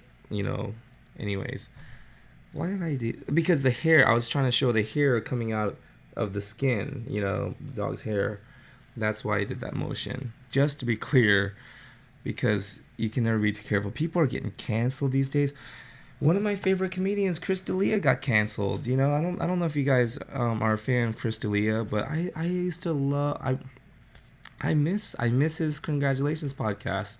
It's a lot of what kind of got me through the week. Just I kind of liked his silliness. And he made me laugh. But anyways, yeah, a lot of women came out with screenshots of texts and emails and messages that went back and forth, and he's a creep. Now I don't know if he's a pedophile. That's the thing, that people are calling him a pedophile, and I mean, okay, he liked young women, right? But I don't think that he's a pedophile, like a child predator. You know what I'm saying? Like, from what I gather, is he is a creep. I'm not trying to defend him, and I think his career is pretty much done, unfortunately, because I do miss his jokes. But I don't know that he's like a monster, because I would consider, or mentally sick, because I would consider somebody who likes young children, like 12-year-old, 13-year-old kids that aren't developed yet. That is a sickness. That's a pedophile, right? I think Chris D'Elia I think he's just a creep, man. He's just a creep. He liked them young, but some guys do, but they're young girls that are developed, right? They're in their teens. And here's the thing. In a lot of the text messages that he has shown now, he's come out and shown the full conversation. And what it looks like is that when he found out that they were underage, or that they possibly could be underage, he was out of the conversation. But the problem is, once he found out that they were of age, once he found out that they were 18, then he hit them up again. And that's a creep, right? He's creepy. But like Andrew Schultz. Andrew Schultz is another comedian. He was saying that Chris D'Elia might not be a pedophile, but for girls, as soon as they blow out their 18th candle on their 18th birthday, he's there. He's like right there, and to each their own. Who am I to judge? I've always been into older women, even when I was younger. I've always liked older women, but everybody likes what they like, right? And so but even though I can't relate, because even the stuff that I watch, the stuff that I'm into, I'm always into the older women. But if I was into younger women, like, I would say 21 would be okay. But the thing is, one of my friends made a good point. He was saying that it becomes gross relative to how old you are, right? So if you're 17 or 18 and you're dating a 16-year-old, even that still I had a problem with when I was a freshman. I was like, man, these senior guys, coming and dipping into our, shoot, I got limited options. They're coming taking all my options. Anyways, but and I kind of get that, because I'm 39. So even though 21 would be fully legal, I'm 39. You know what I'm saying? For me to date a 21-year-old and I'm 39, it's just creepy. It's gross, right? So that's the thing. I feel like Chris D'Elia is gross, is creepy, but I'm not sure if we should call him a pedophile. Just like, because I feel like words have meanings, words have definitions, and they mean something for a reason. We shouldn't just throw around these words, and call him a pedophile when actually he's just a creep, Anyway, that's just my opinion on Chris D'Elia. And I do think it's unfortunate that he's canceled now. He's basically done.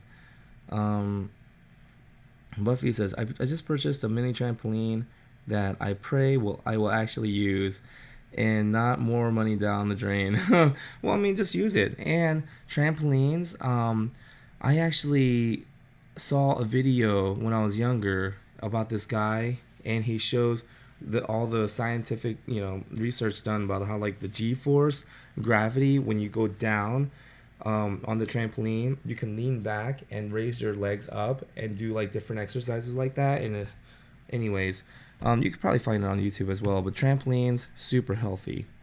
Great way to exercise. Let me see here. Karen says, "You like ginger ale? My friends think it's that." No, I love ginger ale, and I just tried this. I just got this ginger ale. It's ginger ale mixed with orangeade. Oh man, it tastes so good. Um, let's see. Buffy, how about the Dots ice cream? Yeah, I like the Dots ice cream. I mean, it's all right. I'll eat my daughter's leftovers, but by that time, it's all melted and kind of mushed together, anyways. But yeah, I mean, I wouldn't go out and purposely eat and like get it myself. I get it because I get it for my daughters, and then I eat their leftovers, and it's all right. But I like I like ice cream, like actual ice cream, Let's see here. Karen says, I always have ginger ale with a little orange juice. Oh, see, I didn't even know about that. I didn't know that was a thing until I bought this. Wow, Karen, you were already on top of that. Sherry Berry says, those are weird, Buffy. How do they stay frozen for so long? Yeah, I just don't like those dots. I just feel like I know they say like it's the future of ice cream, but I just feel like what am I, an android? Like I don't know, man. Just give me some of that, that Mayfair, that what is that? Shoot, there's a song I'm trying to think of. Bluebell homemade ice cream. Oh, why couldn't I think of that? What a better way to say, right? Have yourself a Bluebell country day. Give me that Bluebell, you know what I'm saying? Give me that old fashioned, that old fashioned homemade vanilla ice cream. Let me see. Terry Miller, German chocolate is my favorite cake ever. Yeah, oh my goodness. I don't even know what the name of that particular cake was. But seriously, I didn't know there were so many different kinds of chocolate. And there was like one layer where it was just like kind of like this wet chocolate kind of thing. Anyways, I have no idea, but I enjoy them so much. Let's see, Crystal. Yeah, I have a hard time trying to figure out how they stay frozen and still remain in perfect little balls.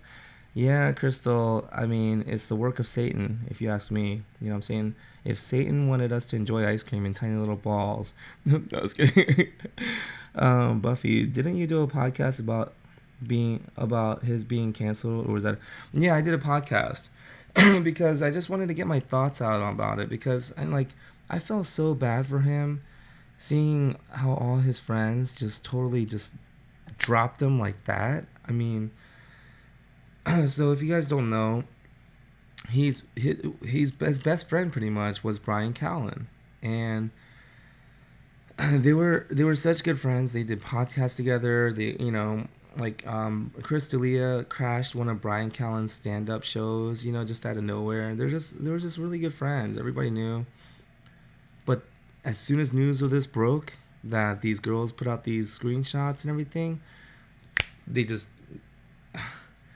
threw him under the bus. And that's kind of the talk of the podcast community right now. Just reading through the comments, a lot of people have noticed how quickly his friends just distance themselves from him. And I understand, they have their own brand to protect, they have their business to run, and they probably don't want to lose their sponsors and advertisers, by being affiliated with him, being accused of what he has been accused of.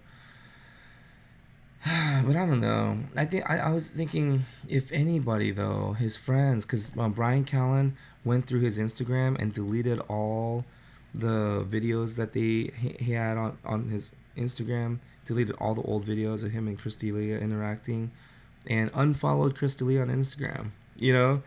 It's like, right now he could use your support if you're his friend. I'm not even his friend. I feel bad for the guy seeing what's happening.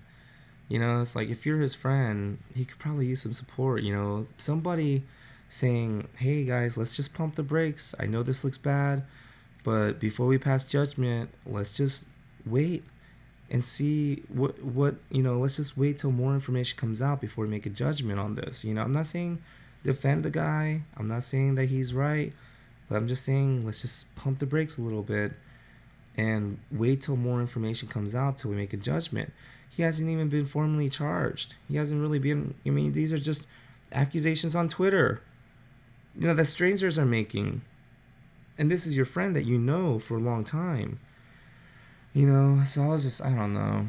So I just, I was just thinking that I say a lot of crazy, stupid stuff.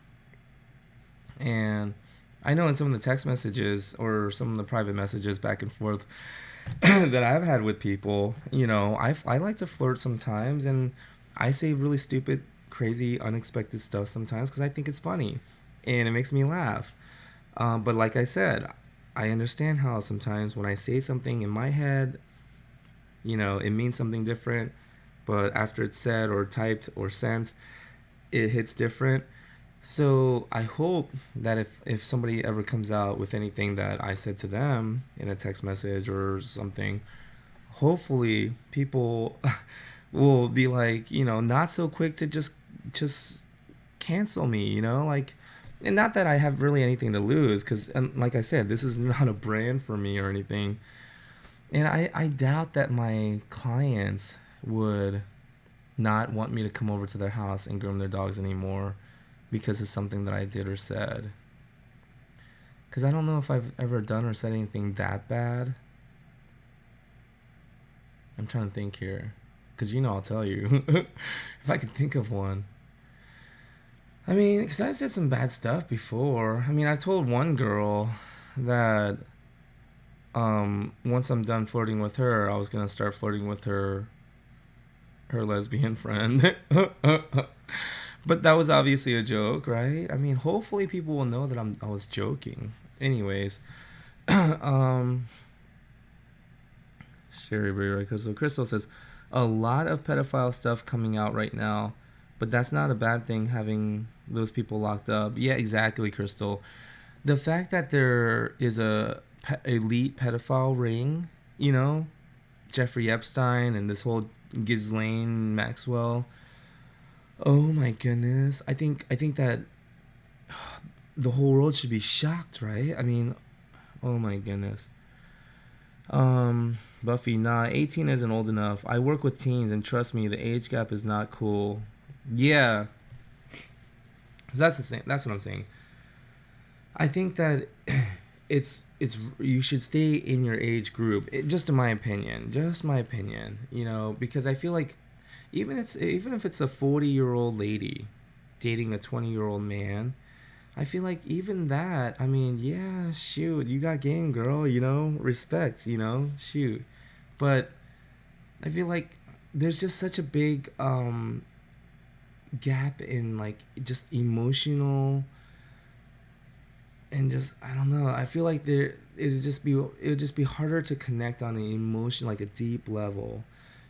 Anything more than just a physical attraction, I think, and I could be wrong. I could be totally wrong. But it's just in general, when people see an age gap like that, usually it makes people concerned that one person is being manipulated by the other. And usually it's the older one manipulating the younger one, right? Sherry Berry, I think these days sex trafficking is worse than drug trafficking. Man, not just the sex trafficking, but it's the human trafficking where some of it is like selling people for their organs, Oh my goodness. And the crazy thing is, now that we have all this information and Twitter and all this stuff, it's like, now we're finding out stuff that used to always be kind of, hidden.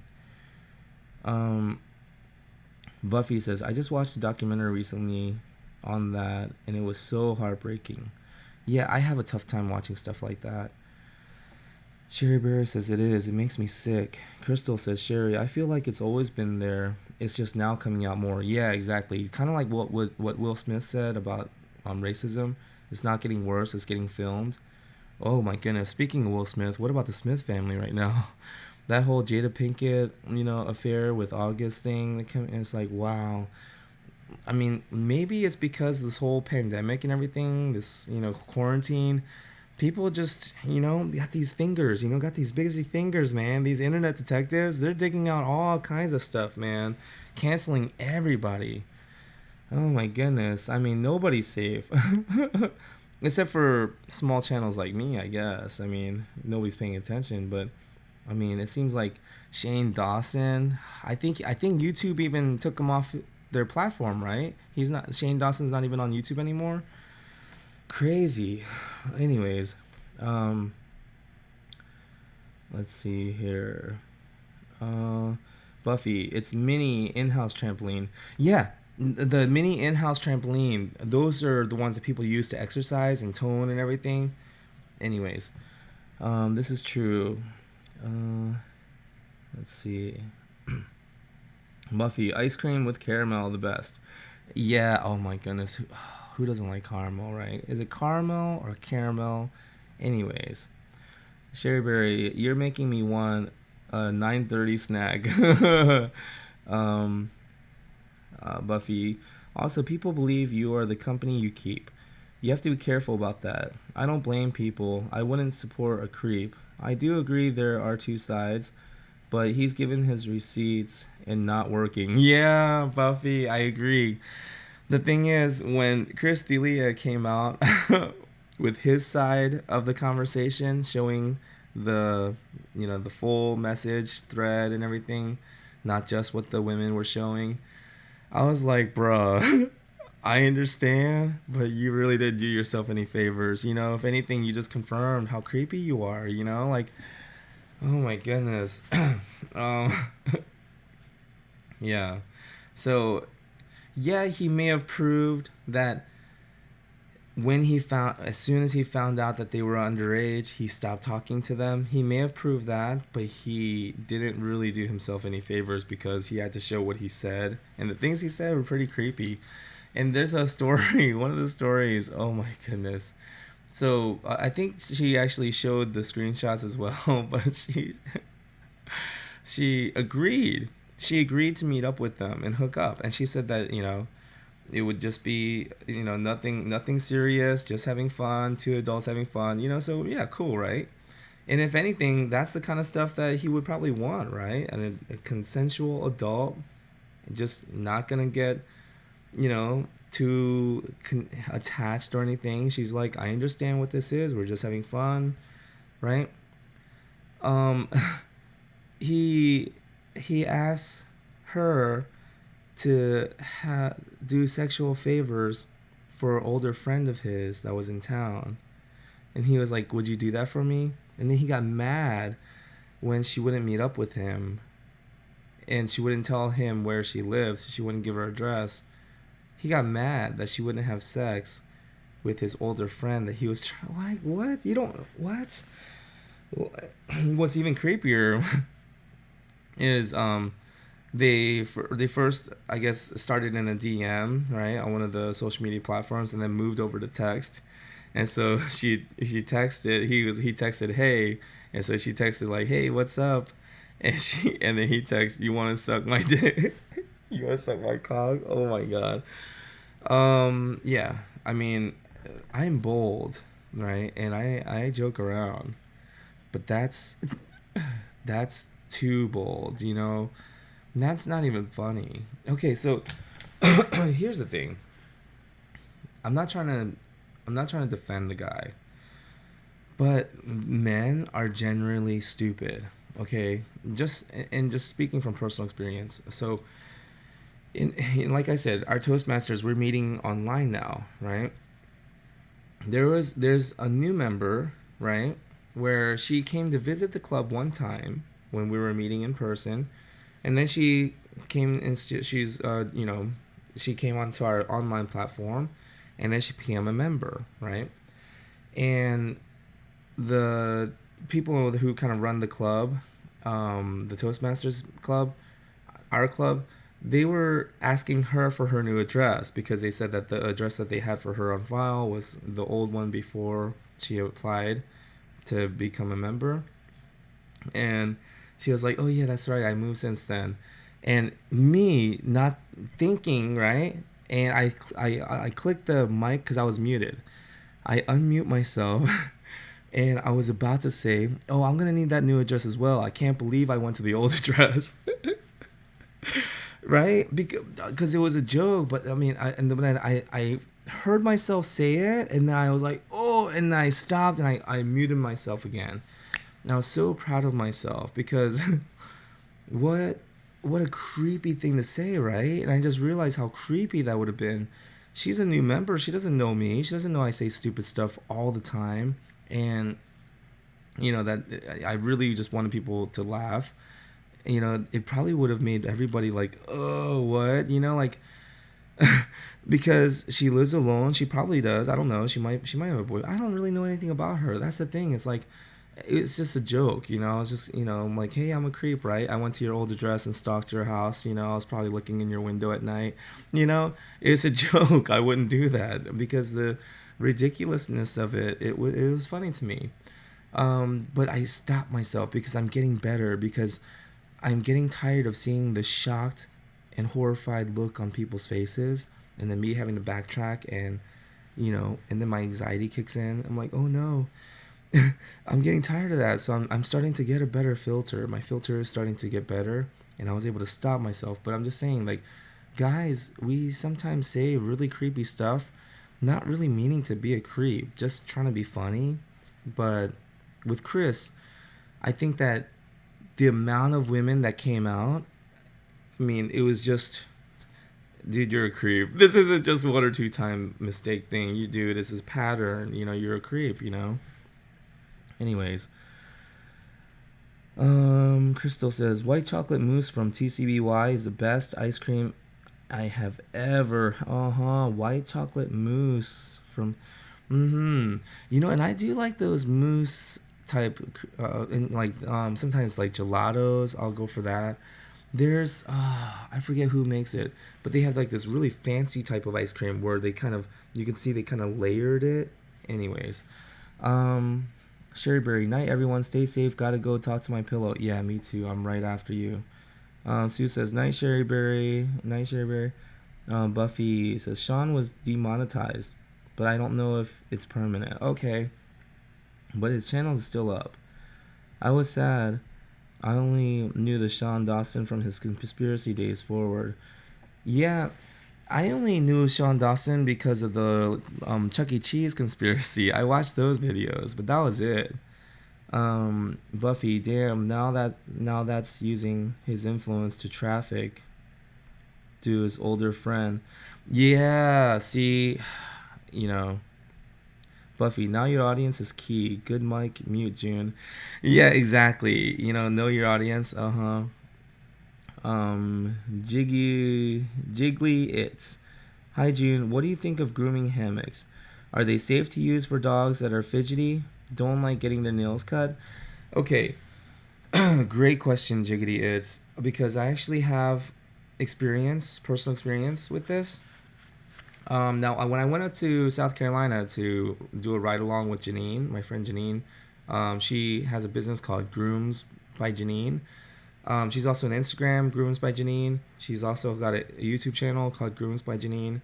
Anyways, I did a ride along with her in her mobile van, and she likes to use the hammocks on pretty much every dog for their nails and things like that, and for their feet. And so she puts them up on hammocks, and they seem to love it. They're just sitting there chilling. And she was explaining because she thinks that is because they're usually smaller dogs, and they're usually used to being held anyways. So for them, it's just kind of like being held, and so they just chill with me. And she did say that dogs who are really crazy and then the hammock doesn't really help because they still get out of it. And that was my experience grooming this dog named Charlie, this really crazy Shih Tzu, which, oh man, they're down in Florida, and so because this whole coronavirus thing, and it's just been difficult to try to coordinate meeting in grooming her, but she definitely needs it from what I hear. Anyways, the last time we tried it was at my friend Dolores's place, Cool Under the Collar, and she has a grooming hammock and everything. We tried putting her in one, and it didn't really help. But also, she's probably one of the worst. She's probably the worst case scenario I've ever dealt with. So probably not a great example, but it just it looks to me that if you can get the dog to be calm in the hammock and they're not scared of being in the hammock, dogs that are usually being used to being held, then it's good and it's helpful. But if the dog is already scared and doesn't trust you or the hammock, then in my experience it doesn't really help. So what helps the most is to walk with the dog, spend some time with the dog, you know. And for example, I just groomed this blind dog Yorkie, this blind Yorkie named Bree. And if you like to follow her, she's on Instagram. She goes by Bree the Blind Yorkie on Instagram. She used to snap at me for her nails, like you could hear it like a snapping turtle.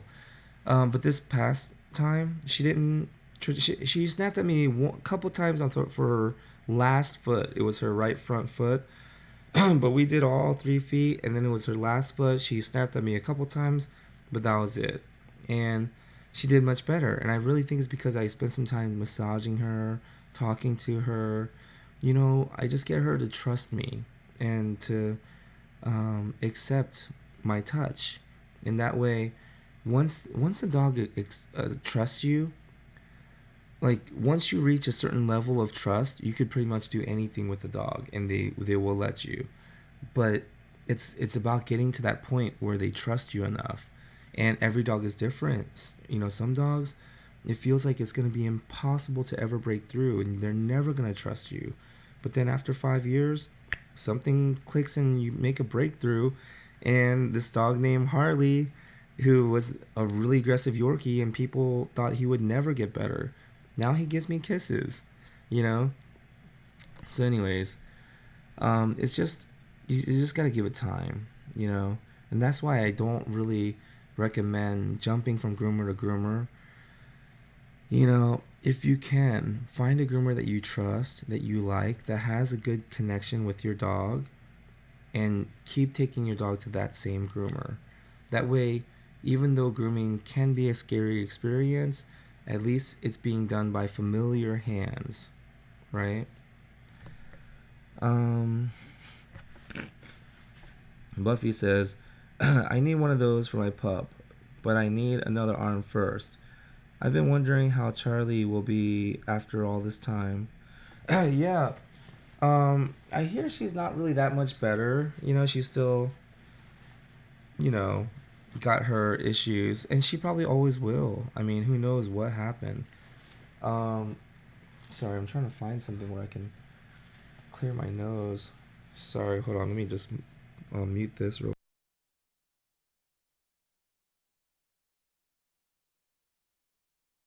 There we go. Buffy says it's a huge expense just to see if it works. Yeah, that's the thing though, Buffy. I think if it's your personal dog, it probably will work because your dog knows you and trusts you, and you're putting your dog in this hammock, and it probably will work. Um, Jiggly, it says, "Wow, very interesting. Thanks so much for the info." You're welcome, Jiggly. Buffy says, "I mean to groom. After all this time, her coat must be really bad." Yeah, but I mean, we shave her down anyways, so it really doesn't matter. Even if she does get matted, we're going right down to the skin. And her parents actually like that look, so it works out. And again, like I said, it's not good to shave a dog, right? I know that, you know that, we all know that. So why am I shaving Charlie? Well, because for her, there really are no other options. I mean, we've tried, they've tried, and if you've seen the videos where I try to groom Charlie a couple times, there's one video where I went down and groomed her in their kitchen, and then there's another one where I strained where we groomed her in my friend's shop. And you'll see for yourself, like, okay, yeah, I get it. So that's why I feel like I tend I don't really feel comfortable saying always or never anymore, because I just, there are always exceptions. There are usually exceptions to the rule. There are sometimes exceptions to the rule. And after being wrong about so many things I absolutely thought I was right about, for example, I grew up Seventh day Adventist, and I was absolutely convinced. Some of my friends are still convinced that, the Seventh day Adventist church is the right church and they've got it right. They got the right message. And everybody else is wrong. Everybody going to church on Sunday, you're wrong.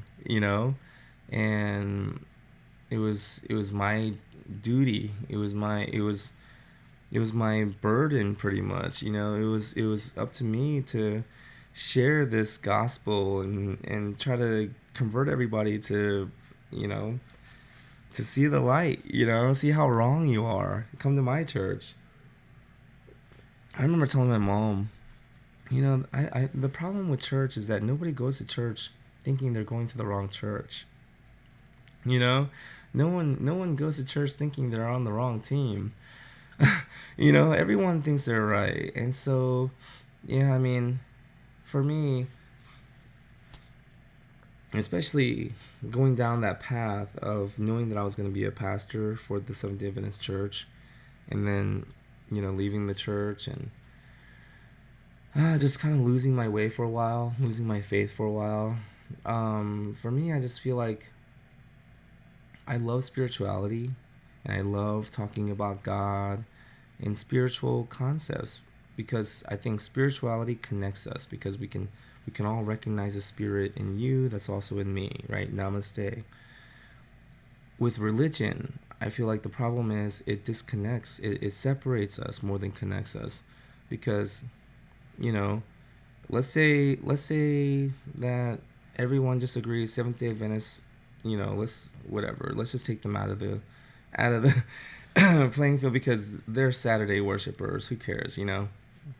But then you got Southern Baptists, who will absolutely disagree with Seventh Day Adventists. A Southern Baptist will say, nope, Seventh Day Adventists are wrong. We're right. But then you got the Pentecostals. They'll say, no, the Baptists aren't right. We got it right. But then you got the Lutherans. No. And then you got the Presbyterians.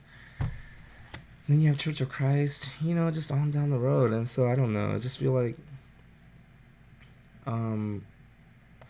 rather than be religious, I think it's much better to be spiritual. Recognize that we are all spiritual beings having a human experience, rather than humans trying to have a spiritual experience. Let's see. Okay, perfect. So I caught up with all the comments. Perfect. Thank you guys for joining me for tonight's live stream. Hopefully you learned a little something about your dog's skin maybe you didn't know before, because I know that the very first time I saw an image of the dog's pore and saw everything that goes on inside, oh my goodness, I was shocked. And so I think that the message that I want to drive home, that I try to keep making clear: brush more, bathe less. That it's not the de-shedding shampoo. Forget about the products. Forget about the sprays. Forget about all that. Just get yourself a really good brush, a really good comb, or a rubber brush even. Just something that's going to help you grip those hairs, those dead hairs, those bundles of dead hair, and get it out of your dog's coat. Brush him, brush. Just like a horse. A dog's skin is a lot more like a horse's skin than our own. And I know that there are differences between a horse skin and a dog skin, but dog skin behaves a lot more like a horse's skin. They share a lot more similarities than our own, and just like a horse, they don't wash them that often. Only when they're about to take them on shows and stuff, but they brush them every day. Brush them often. And the reason why they do that is because they don't want to dry out their skin. They want to keep the skin healthy. They don't want any skin issues and problems and all that stuff, rain rot. So in order to keep their horse healthy and clean, they brush them every day. They brush them often, but they don't ever wash them really. Alrighty. Bless you, June. Good night. Thank you so much, Buffy. I really appreciate your time. Thank you, everybody who participated. Hopefully, I was able to answer some questions. I'm not sure when we'll do this again. Crystal, you're welcome. Thank you so much, Crystal. Like I said, I'm really just kind of feeling tired these days, and I don't know. I really think it's just everything going on in the world right now, and just seeing people fighting and just all this stuff. It's just really, I don't know. It just, I just feel down, and I try not to think about it, and I try not to think about the news, but then again, I do get curious and I want to stay informed, and it's just everything is just so scary and uncertain, and just a lot of disagreement, a lot of disinformation, and so I don't know. It's I think a lot of that is the reason why I just kind of feel so down these days. My energy level just feels down. I just feel tired. I don't know, but I have so much to do that I really don't have time to, sit and sulk. But anyways, maybe I was taking a look at my schedule and I'm pretty booked up, but maybe another Tuesday when I get done with my Toastmasters meeting, cuz like I said, the camera's already set up and everything. So, maybe next Tuesday. I don't know, maybe not. I don't want to make any commitments, but maybe on a Tuesday after one of my Toastmasters meetings, I'll go ahead and jump on and we'll do another live stream. If you guys have any more questions, especially since I know how to do the screen share now, we can Google stuff together. So, anyways, Buffy says, "Me too. I feel the same way." Yeah, right. Just a heaviness. My heart feels heavy. Anyways, yeah. I don't know. It just kind of feels weird. Like the other day, I stopped by my friend's shop, Swanky Paws, to pick up some dog food, and yeah, I don't know. I just kind of felt like kind of brain dead almost. Like I wanted to joke around and stuff, but I don't know. I just couldn't really think of anything to say, and I just kind of came back home. But anyways, Angela Minarzi. What's up, Angela? Hello from South Louisiana. What's up from South Louisiana? That's down there in Theo Von's neck of the wood, right? I don't know if you follow comedy, but anyways, I'm a huge fan of Theo Von, all those guys, really. And that's why it was so shocking to me when news of Chris D'Elia came out about all the things that he was doing with those girls. And being a father of two girls myself, I always tell my girls, don't ever be scared to tell people, what happened to you. Tell people the truth. If something bad happened, tell them, And I always tell my daughters, just because somebody has feelings for you, it doesn't mean you have to return them, and you don't have to feel guilty or bad. Just because a boy likes you and he wants to write you sonnets and paint you beautiful pictures and leave all these presents at your doorstep, buy you flowers every day, you don't owe him nothing. That's his choice to do all that. You don't have to feel bad that you don't like him back. And I think that's important. And for women, it's like, oh, that makes her a bitch. Oh, she's a bitch. She's not a bitch. She never asked you to fall madly in love with her like that, get all infatuated with her. And what are you trying to do? Buy her affection? Is she that cheap? You know what I'm saying? You think a few sonnets, you think a few poems, is going to win her over? You know what I'm saying? It's like, if the chemistry's not there, it's not there, bro. You know what I'm saying? Write those poems for someone else. All I'm saying is that, you just...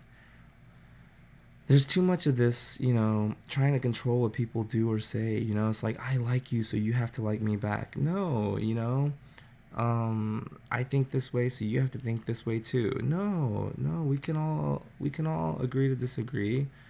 the problem though is when people start getting hurt, when it starts to affect other people, you know. Angela says, haven't heard or watched you for a while. Have missed you.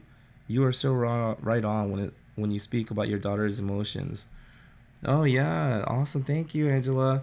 Yeah, I mean, I try to just give them my honest opinion, and I tell my daughters all the time, I might be wrong about this.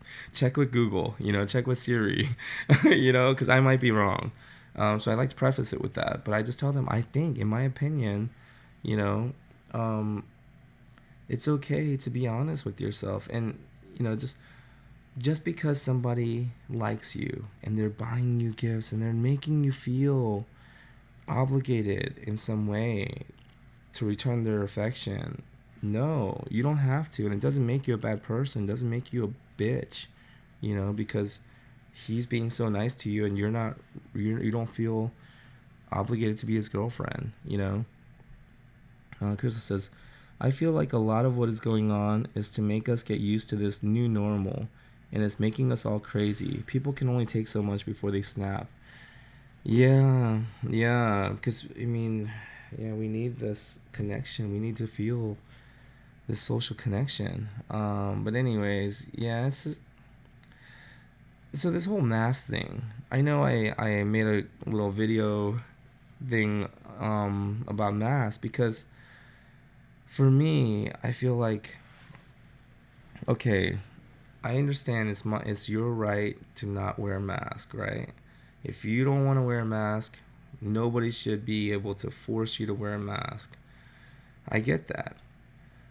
But where your rights end is where someone else's rights begin, right? So the thing is, just like the business owner cannot force you to wear a mask, right? You cannot force them to provide you service. They have their right to refuse service to you as well because they have their policies that you're not following. Simple as that. If you don't like their policies, if you believe that you should be allowed to not wear a mask, if you don't want to, that is your right, but you're going to have to find a place to shop that doesn't require masks now. I never saw anybody make a big fuss about this whole no shoes, no service thing before. Like, why wasn't everybody making a big deal about that? Like, I have a right to enter this place of business with no shoes. You can't make me wear shoes. This is America. Because I've seen those stickers and signs all over the place for years now. No shoes, no service. Makes sense to me. Don't come in my place of business with bare feet. For the safety of others, right? For the cleanliness and health of others. Be considerate of everybody else. And that's exactly how I see it. It's like the place of business, if they say we want to protect our employees and the people who are shopping inside our building, so if you don't wear a mask, you're not allowed and you're not allowed to shop here. You can't get mad at that business or stab. So an employee got stabbed by a screwdriver. She got stabbed with the screwdriver by some maniac who felt like his rights were being infringed upon because she as an employee was asking him to wear a mask, comply with the policies of the business in order to shop there. He got upset. He felt like she was infringing on his rights, so he stabs her with the screwdriver. That'll teach her, right? Oh my goodness. Like, what? How does that make sense? Anybody who's thinking logically, dude, okay, you have a right to not wear a mask. That's your right. But you don't have a right to demand to shop in that store. You don't have a right to stab that employee with the screwdriver. You don't have any of those rights. You have a right to not wear a mask, so go find a store that will allow you to shop there without a mask. Don't force this business owner. You know what I'm saying? Just like this business owner can't force you to wear a mask. It goes both ways. You can't have it both ways. You can't say, you need to respect my freedom to not wear a mask, but I don't have to respect your freedom to run your business the way you want. So anyways, Let's see. Angela says it's really making all of us become closer as families and finally get to really connect with each other. Yeah, for some, but for some people, it's causing arguments like this whole mask thing. You know, people are fighting over masks. Oh my god, some families can't even bring up Trump. You know, if you say the word Trump around some families, everybody's like, why did he say that? You know, you can't even talk about some stuff. You know, it's just, and that's another thing. I got a call from this Democratic, one of the Democratic Party things. They wanted to call and ask me some questions about the election, and yeah, he asked me who I was gonna vote for, and I told him I don't know. I honestly don't know. He was like, "Are you gonna vote for Trump?" And I was like, "I don't know." You know, he was like, "Are you gonna vote for Biden?" And I was like, "I don't know, man." You know, I was like, honestly, these are our choices. You know, I was like, I was like, I honestly don't know who to vote for, and I don't like the choices, either one. And he was saying that he understands, and he said that a lot of people feel that way. You know, go figure. And I told him that I don't know if I'll know who I'm gonna vote for until the moment I vote for them. And even after the moment I vote for them, I'm probably gonna second guess. Did I vote for the right person? You know, I'm probably still not gonna feel sure even after I do it. So I mean, I was like, I'm just in a really bad spot this year. And he said that a lot of people feel that way. So who knows? You know, I was actually talking to someone else who said that same exact thing. She said she actually knows exactly how I feel. She was like, if you ask her who she's gonna vote for, she honestly can't tell you. She's like, I honestly don't know.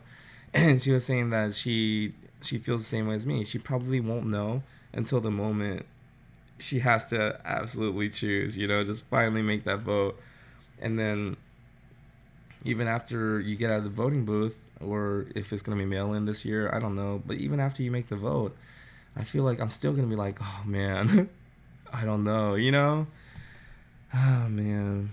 Crystal says, went to Walmart the other day. 12 signs by the door said masks were mandatory and required.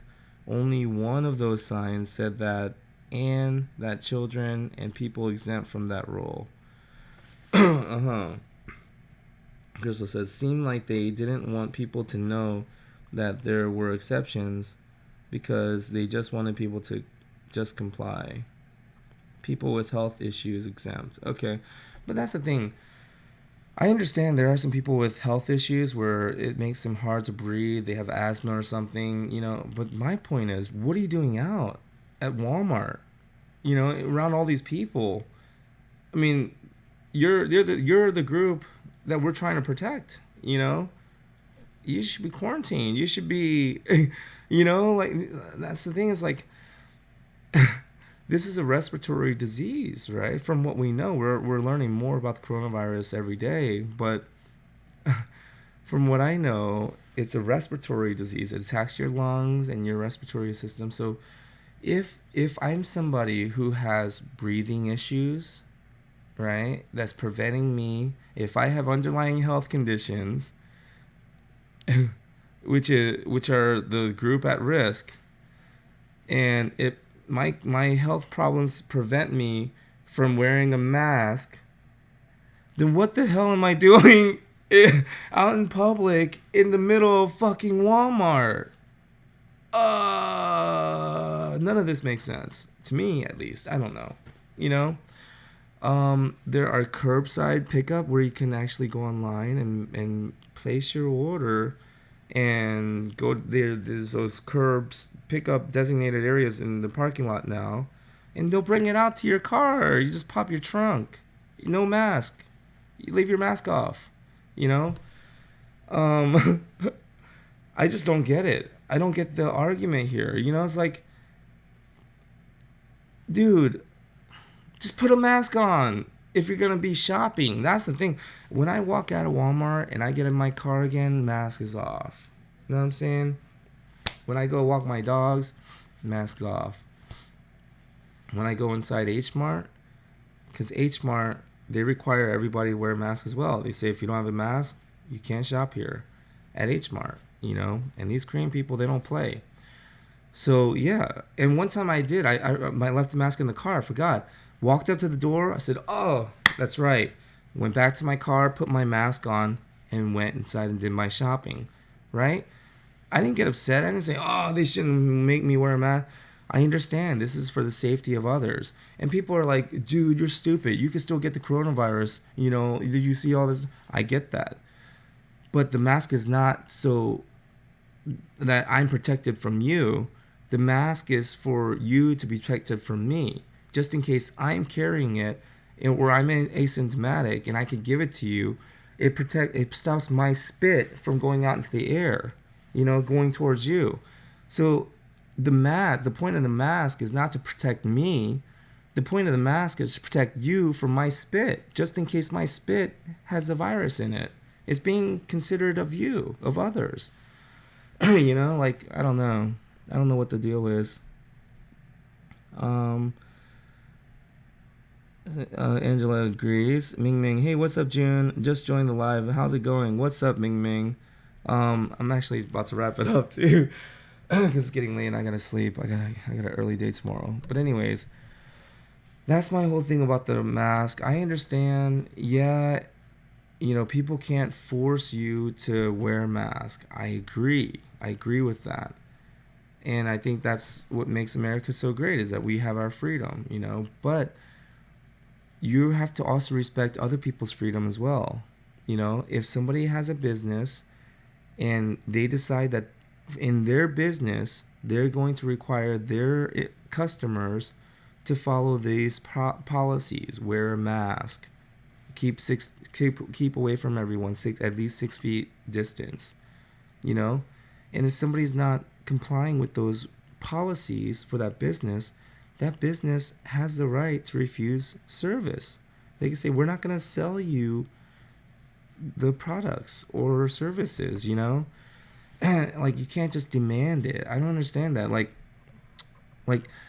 I remember when I was in Arizona one time, this lady was so upset that I was charging her regular price when she was used to the buddy price.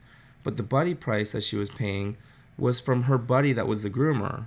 I'm not her buddy, you know? So why would I honor the buddy price, you know, the homeboy price? Because it was like nothing.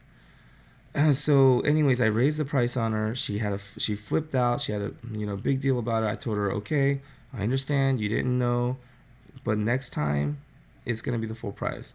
Next time comes around, she pulls the same thing. She tries to flip out, and I told her, I'm not grooming your dog again, you know. And then she tried to call the manager and everything, and she tried to make me groom her dog. I was like, you can't make me groom your dog, you know. And she was like, you have to. And I was like, why do I have to? And she's like, because I'm a paying customer. And I was like, you're paying the company? You're paying this business? I don't care. You know, you can't make me groom their dog, and they can't make me groom your dog. I refuse, you know. So anyways, you know, I get it. But the thing is, okay, so she has a right to not pay the price that I'm charging her, right? I mean, even that is questionable, right? Does she really? Because we agreed on that price, and now she's flipping out. So anyways, but so what? You know, I'm not going to twist her arm or you know, bully her like a school bully and make her give me her lunch money. I'm not going to do that. But you also can't make me groom your dog, you know? It's like, you have to respect other people's rights too. People have to respect your rights, just like you need to respect other people's rights too. It goes both ways. So anyways, Crystal says, none of it makes sense at all. Had to wear one in a shop the other day in a 90-degree weather, and I only lasted 5 minutes before I had to haul ass out the door. I don't get how people working that all day. Yeah, I mean, me too. When I work in people's homes, I keep the mask on while I'm grooming. And it is, you know, it kind of feels like it gets in the way. I would rather take it off. It would be more comfortable. But again, I'm in their house, and I feel like if I'm working outdoors or in the garage, then yeah, I take it off, you know. But when I'm in someone's home or in someone's place of business, I do want to be respectful and keep it on because, again, I don't want my spit to go in the air and possibly spread it in their home. And my client today, actually, she was like, because I had a mask on, and she was like, "Oh my goodness, I should put a mask on." I was like, "I don't care if you spread it in your own home, you know." And I was like, and I understand that if you have the virus, I could still possibly get it even with my mask on. I understand that, but it's not so that I don't possibly get it. It's so that in case I have it, I don't spread it into your house, you know. So, anyways, hopefully that makes sense. Um, but anyways, hopefully everybody's staying safe out there. And I feel like even if we do disagree, let's learn to disagree tactfully, right? Respectfully. Mark Twain, I believe it was Mark Twain, said that the true mark of intelligence, or was it Oscar Wilde? No, I think it was Mark Twain. The true mark of intelligence is to be able to entertain an idea and not accept it. You know, to listen to someone that you disagree with and entertain their idea, you know, and then agree to disagree, you know, but understand them. That is much better than to just try to get someone to agree with you, because most of the times people will just agree just to get you to stop talking. You know, they don't really agree. So I think it's much better, rather than try to get people to agree with you, to try to just understand each other, you know? Anyways. Alrighty. But Crystal, I'm not trying to, say that people who don't want to wear masks are bad people or anything like that. I just feel like they're I feel like maybe it's the stress of everything, like we were saying before, the pandemic, the staying inside, the whole social distancing, not going to schools, not being able to hang out with their friends, bars being closed, theaters being closed. That's something I miss. So anyways, just all of this, and then it's like, and now I have to wear a mask everywhere I go. It's almost like it's just too much. But I think that maybe if it wasn't all the stress of everything, the whole Black Lives Matter movement, the protests, and then there's the riots, and all of this going on, I think that if it was just, hey guys, there's this virus going around, and businesses are requiring you to wear a mask when you go into shop. I don't know. I'm not sure if there would be such a big pushback. I think it's just the stress of everything, maybe. Angela, let's all show more respect to one another. Exactly. Good night and God bless. Thank you, Angela. Ming Ming says, we can still go out in China. Nice. Why can't you go outside? I see people doing so.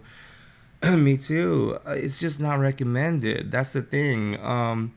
They're recommending people stay in, and also if you are gonna meet up in groups, try to keep at least 6 feet distance between you. Try to stay in groups of 10 or less. These are the recommendations that are coming out, and just to keep people, from being able to be so close and spreading the virus. So, but like you said, I see people out when I walk my dogs at the playground. I mean, at the park. The trails are pretty empty, and so it's pretty easy to stay away from people on the trails or keep your distance. But when I look at the fields and the playgrounds, oh my goodness, the playgrounds, I guess they're back open. I don't know, because I went to the park the other day and the playground was full of kids and parents, and nobody was social distancing. None of them had masks on. And I don't know. So that's what I think is making everything so confusing, is that there isn't this uniform approach to this pandemic. Everyone's kind of doing their own thing. And I was thinking about this the other day, and I might be wrong about this, but I noticed it when I was a kid, and that there's a difference between the Asian culture and the Western culture, the American culture. And the difference that I noticed when I was a kid, and I pointed this out several times when I was growing up, that in the Korean culture, at least, because I could only speak from my experience, but you know, it actually does apply to some of my other Asian friends who aren't Korean. But anyways, it seems like in the Asian culture, the family comes first, the group comes first, the community comes first. So that's why a lot of times my mom, even, she was like, don't you know how to feel embarrassed? Like doing this, me, live streaming and talking openly about things happening in my life, my personal life. This is a big kind of don't do that. In Korean culture and Asian culture, it's like, don't be so loud, what are you doing? Because I might do or say something that might make me look really stupid and bad, and that's going to make the group look bad, make my family look bad, things like that, right? And it's a real concern in Asian. This is always in the back of an Asian person's mind. How's this going to make my family look? I hope I don't bring down the family reputation, things like that. And so there's pros and cons to that, but I always like the American culture where it wasn't all about the family, it was about the individual. It was about self-promotion, and be your own self-advocate, and go for your dreams and things like that. And there's pros and cons with that too, but I really liked that growing up. I was like, man, because the Asian culture is all about sacrifice for your family, and what's best for you isn't best for you, what's best for the family is what's best for you. And it's like, oh man, but I really want to be a movie star. I want to be a pop singer. I want to dance. I want to sing and dance. I'm like, no, what are you doing? You got to be a lawyer. Um, so that's the thing, and that's why a lot of Asian cultures, and you hear jokes about it. Every Asian parent pushes their kids to be doctors or lawyers and things like that. Because screw your dreams, screw what you want. It's about how the family looks, the family reputation. And where I'm going with this is that I think that's why in the Asian countries you see a more uniform approach. Everybody's wearing the face mask. You don't hear these arguments that we're having here in America of, oh, it's my right not to wear a mask. You can't tell me. In the Asian cultures, there's none of that. Nobody's talking about, oh, but I don't want to wear a mask. Everybody in their community would look at them and shame them, like, and they would literally feel the social pressure to put a mask on because it's for the group. It's not for you. And so I think that's the big difference I'm seeing now. In the Asian countries, everyone's wearing a mask. Some people are wearing gloves even. They're all keeping their distance from each other. They used to bow anyways. There was no hugging and kissing in Asian cultures. The bowing, respectful, right? And I think that's why here in America, because it's a different culture, it's a different philosophy, it's a different way of thinking. That's why it's so difficult. I think you get this pushback when you're like, everybody needs to wear masks because it's going to help reduce the spread. It's to help not give it to other people. It's to be considerate so other people around you feel safe. Like, man, fuck that, and all this stuff. So I think that's the thing. I mean, and I could be wrong. This is just my opinion. It's just something I've been thinking about these days, and I think we're seeing how the difference in cultures plays out in situations like this. Again, there's good and bad in both, but in Asian cultures, it's a lot easier to get the whole group, to get the communities to just all do the same thing, kind of, have a uniform approach and all wear masks and be considerate of everyone else. It's easier because that's just kind of how they think. That's how they grew up. And here in America, it's about the individual. It's about the individual's rights. And, screw the family and screw the group. Who cares? My family disowned me, but I'm going to become a self-made millionaire. The American dream. I think that's why it's kind of difficult to get people to all get on board with wearing the mask here in America. Let's see. Ming Ming. And make sure to wash your hands. Keeping clean. Yeah, exactly. Hand sanitizer, wash your hands. Crystal says, many people can't just agree to disagree respectfully anymore. It's a lot. It's all a lot. You're right. Crazy, uncertain times right now. Yeah. Ming Ming says, actually, this guy in Hong Kong had attacked the workers at McDonald's because he didn't want to wear a mask and he didn't want... What? And he didn't want to. That's crazy. In Hong Kong too. So I guess, yeah, that's the thing is though, a lot of the Asian countries are becoming very westernized, right? Very modern, right? Because even Korea is not this Korea that I visited 10 years ago. I mean, they rapidly develop and change. So yeah, maybe it is a little bit more, you know, different now. But I don't know. I don't know. I feel like you hear a lot less of that though. That guy in Hong Kong that attacked the workers at McDonald's, he made news. I have video of it. Yeah, I've been seeing a lot of crazy videos, man. Like, but I don't know. I would like to think though that you know, I don't know. Maybe I could be wrong. Maybe I am wrong though. Maybe it's not really that much different in Asian cultures either. Because I remember my mom, when I was talking to her, she was saying that, the virus was spiking up again in Korea because they reopened and people were eager to get back out. And she told me that this one group of students and their professor, they all met in a karaoke room at a karaoke bar, singing and dancing and, drinking. They all got it. Everybody that was there in that room, they all got the coronavirus. And yeah, so it's crazy. It's almost like we can't help ourselves, like Disney World opening back up, even though people are, saying like maybe we shouldn't be doing things like that. It's like there's a really big push for sports to try to open back up. The UFC, mixed martial arts, they're open, but there's no audience. But the last fight between Jorge Masvidal and Kamaru Usman generated $1.3 million in pay-per-view sales. And it might be different now, but that's what I read.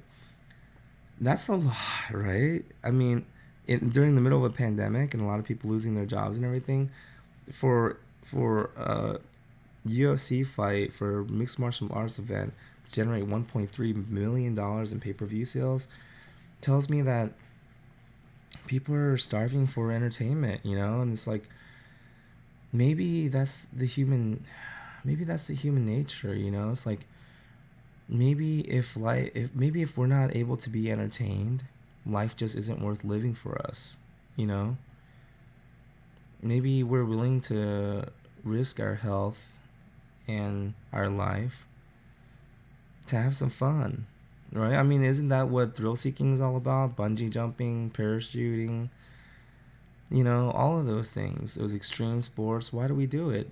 I mean, it's risky. You could kill yourself. You could die.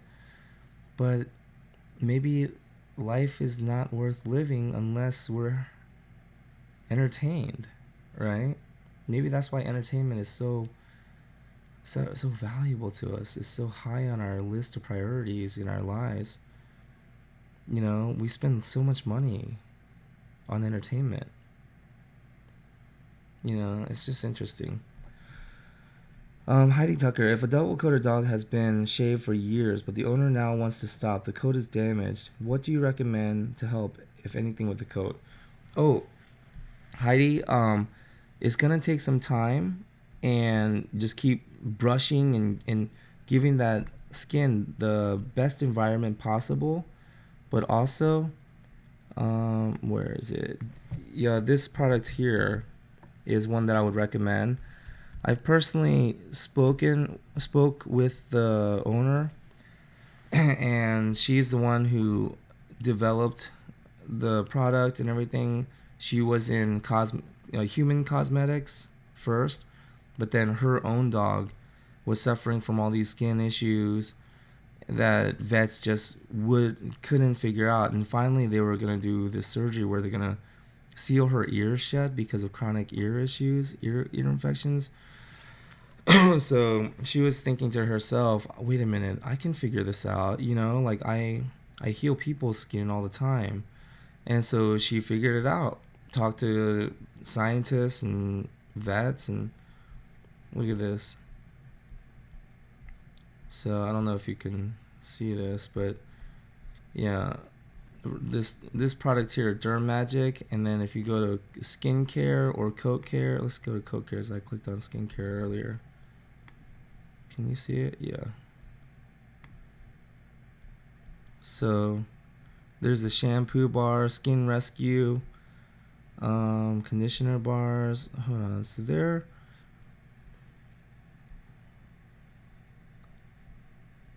Hold on 1 second. Derm Magic or black skin disease.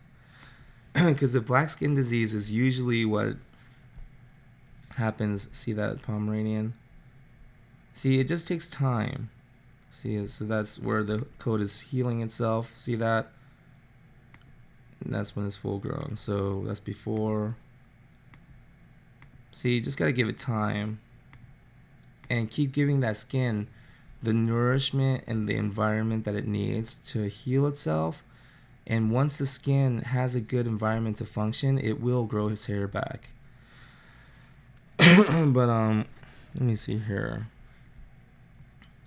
Skincare, because I know that they have, yeah, see, hotspot salve, Derm Magic skin lotion, there's a skin restoration cream, and they have videos that you can watch as well explaining all of that. But Heidi, I would recommend the Derm Magic products, and also brushing as much as you can. Ming Ming, would you come to Hangzhou? Yeah, if you're paying, shoot. Shoot, if you're paying for the trip, I will be there, baby. Heidi Tucker, thanks. You're welcome. And it's just because I met Dr. What was her name? Oh, Dr. D. Shoot, hold on, it's over here. The company, about us. Let me see here. Dr. Adelia, that's right, Adelia Ritchie. She's the founder, and she's an organic chemist. So yeah, but yeah, she really actually does care about the dogs actually getting better, and I had a really good conversation with her, and I like their products. So Crystal says we won't have any more movies coming out anymore if these actors are all getting arrested for pedophilia from now on. There goes the majority of our entertainment industry. Yeah, right. Oh my goodness, it's crazy. But the good thing is, like you said, at least it's coming out now, right? And at least these, kids who are seeing this, they can see like, okay, I can say something. People might believe me. Because I think it's so sad when victims, especially these women, who are, taken advantage of by celebrities, like Crystalia, taking advantage of these younger girls, taking advantage of his star power, and putting them in uncomfortable situations. And then they might be afraid to talk about it because, he has all these fans. What if they don't believe her? They start, and it's embarrassing and all this stuff. It's like, it's got to be so hard, So I think that it's a good thing. It's a good thing. It's showing that, that victims are starting to feel less powerless. They're starting to feel a little more empowered to be able to speak up, and hopefully that's the case, and these people aren't allowed to get away with things anymore, especially because there's screenshots now. Everyone has a phone. We're all recording stuff now. So anyways, I think it's a good thing. All this technology, I know a lot of people have a problem with social media and all of this stuff, and I feel like it's a tool, and it's how you use it. If you let social media bother you and you let it get to you and everything, then don't use it. It's just a tool. It's not its fault. But if you're using it to keep in touch because you genuinely care and you're interested about what's going on in people's lives, then it's a great tool to keep in touch, stay connected. But I don't know. I always think it's funny when people make these big announcements. I'm about to purge my friends list. I hope you guys make the cut. It's like then you see a post from them a few hours later. I guess I made the cut. Like, or they'll say like, oh, social media, Facebook, I had it. I'm taking a break. If you guys need me, all this stuff. It's like, how about just take a break? You don't need to announce it to the world or make a big post about it, put a hashtag, Facebook sucks or anything. Like just, how about you just take a break? If you feel the need to take a break, you don't have to post about it. Just take a break, and the thing is, you might say like, oh, but people might worry about me. Good, let people worry about it. It actually feels nice when some people check in on you. They're like, hey, you okay? I haven't seen any posts from you for a while. Yeah, I'm actually kind of busy. I'm doing good. Thanks. I mean, it's okay. It's okay for people to wonder about you and check in on you once in a while. You don't have to make a announcement every time. I'm taking a break from social media. How about just do it? Just take a break if you need it. Anyways, Ming Ming says, what was the highlight of your day?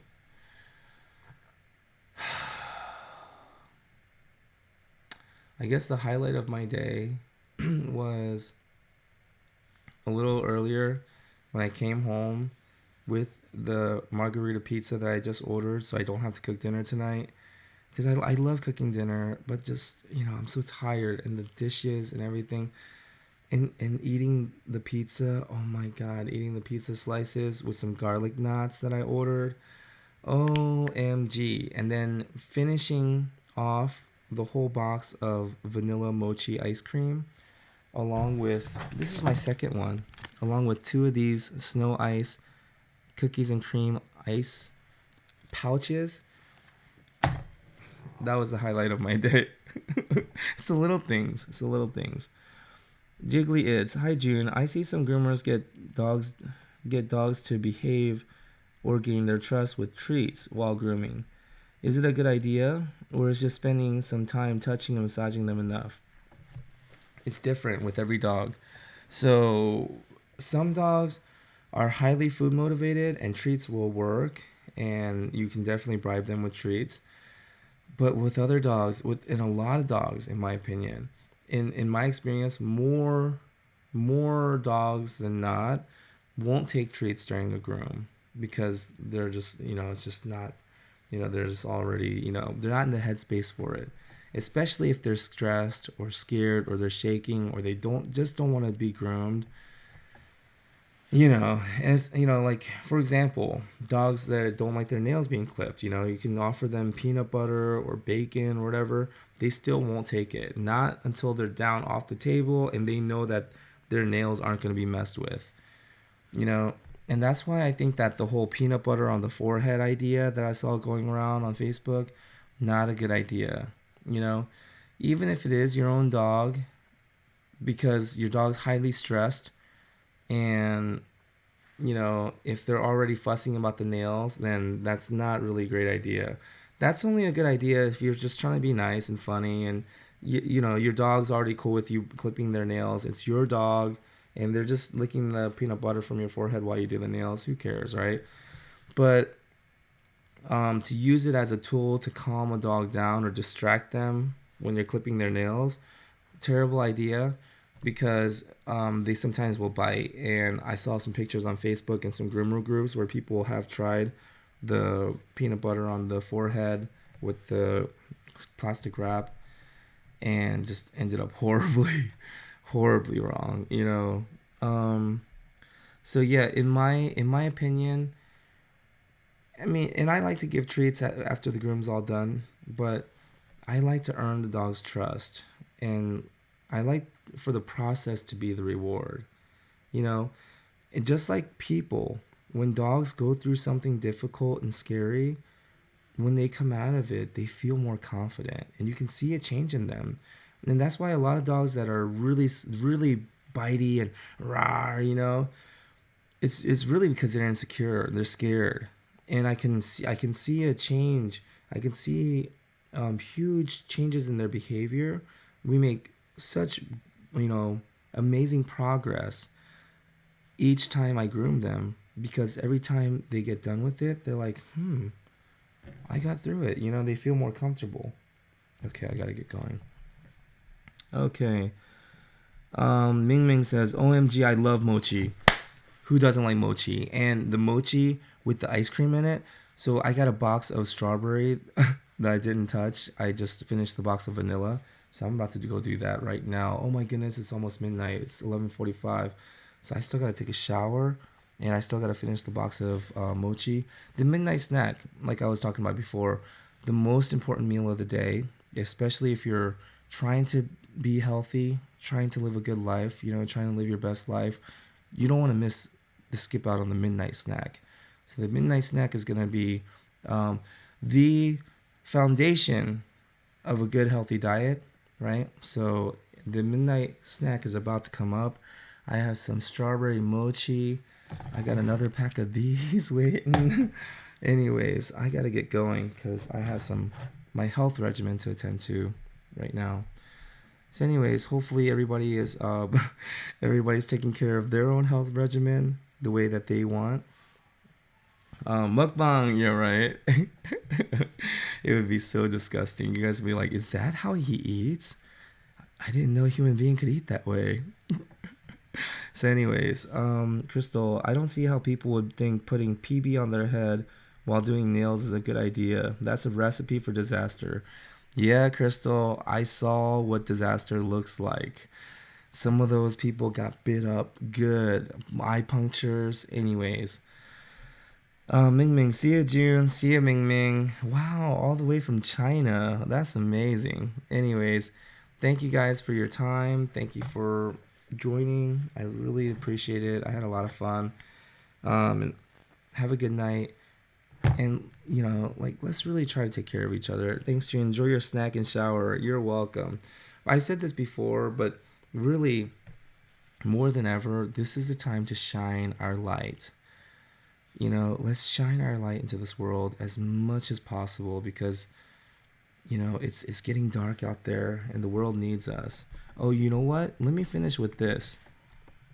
Parable of the Pauper. This is one of my favorite parables ever in the whole entire world. And I'm not sure if it's a Latter-day Saints, if it's a Mormon parable, but it seems to come up on a lot of Latter-day Saints websites. But here we go. Let me screen share this because this is freaking amazing, and this is the best way to end this podcast tonight with a good little message here. Okay. So here it is.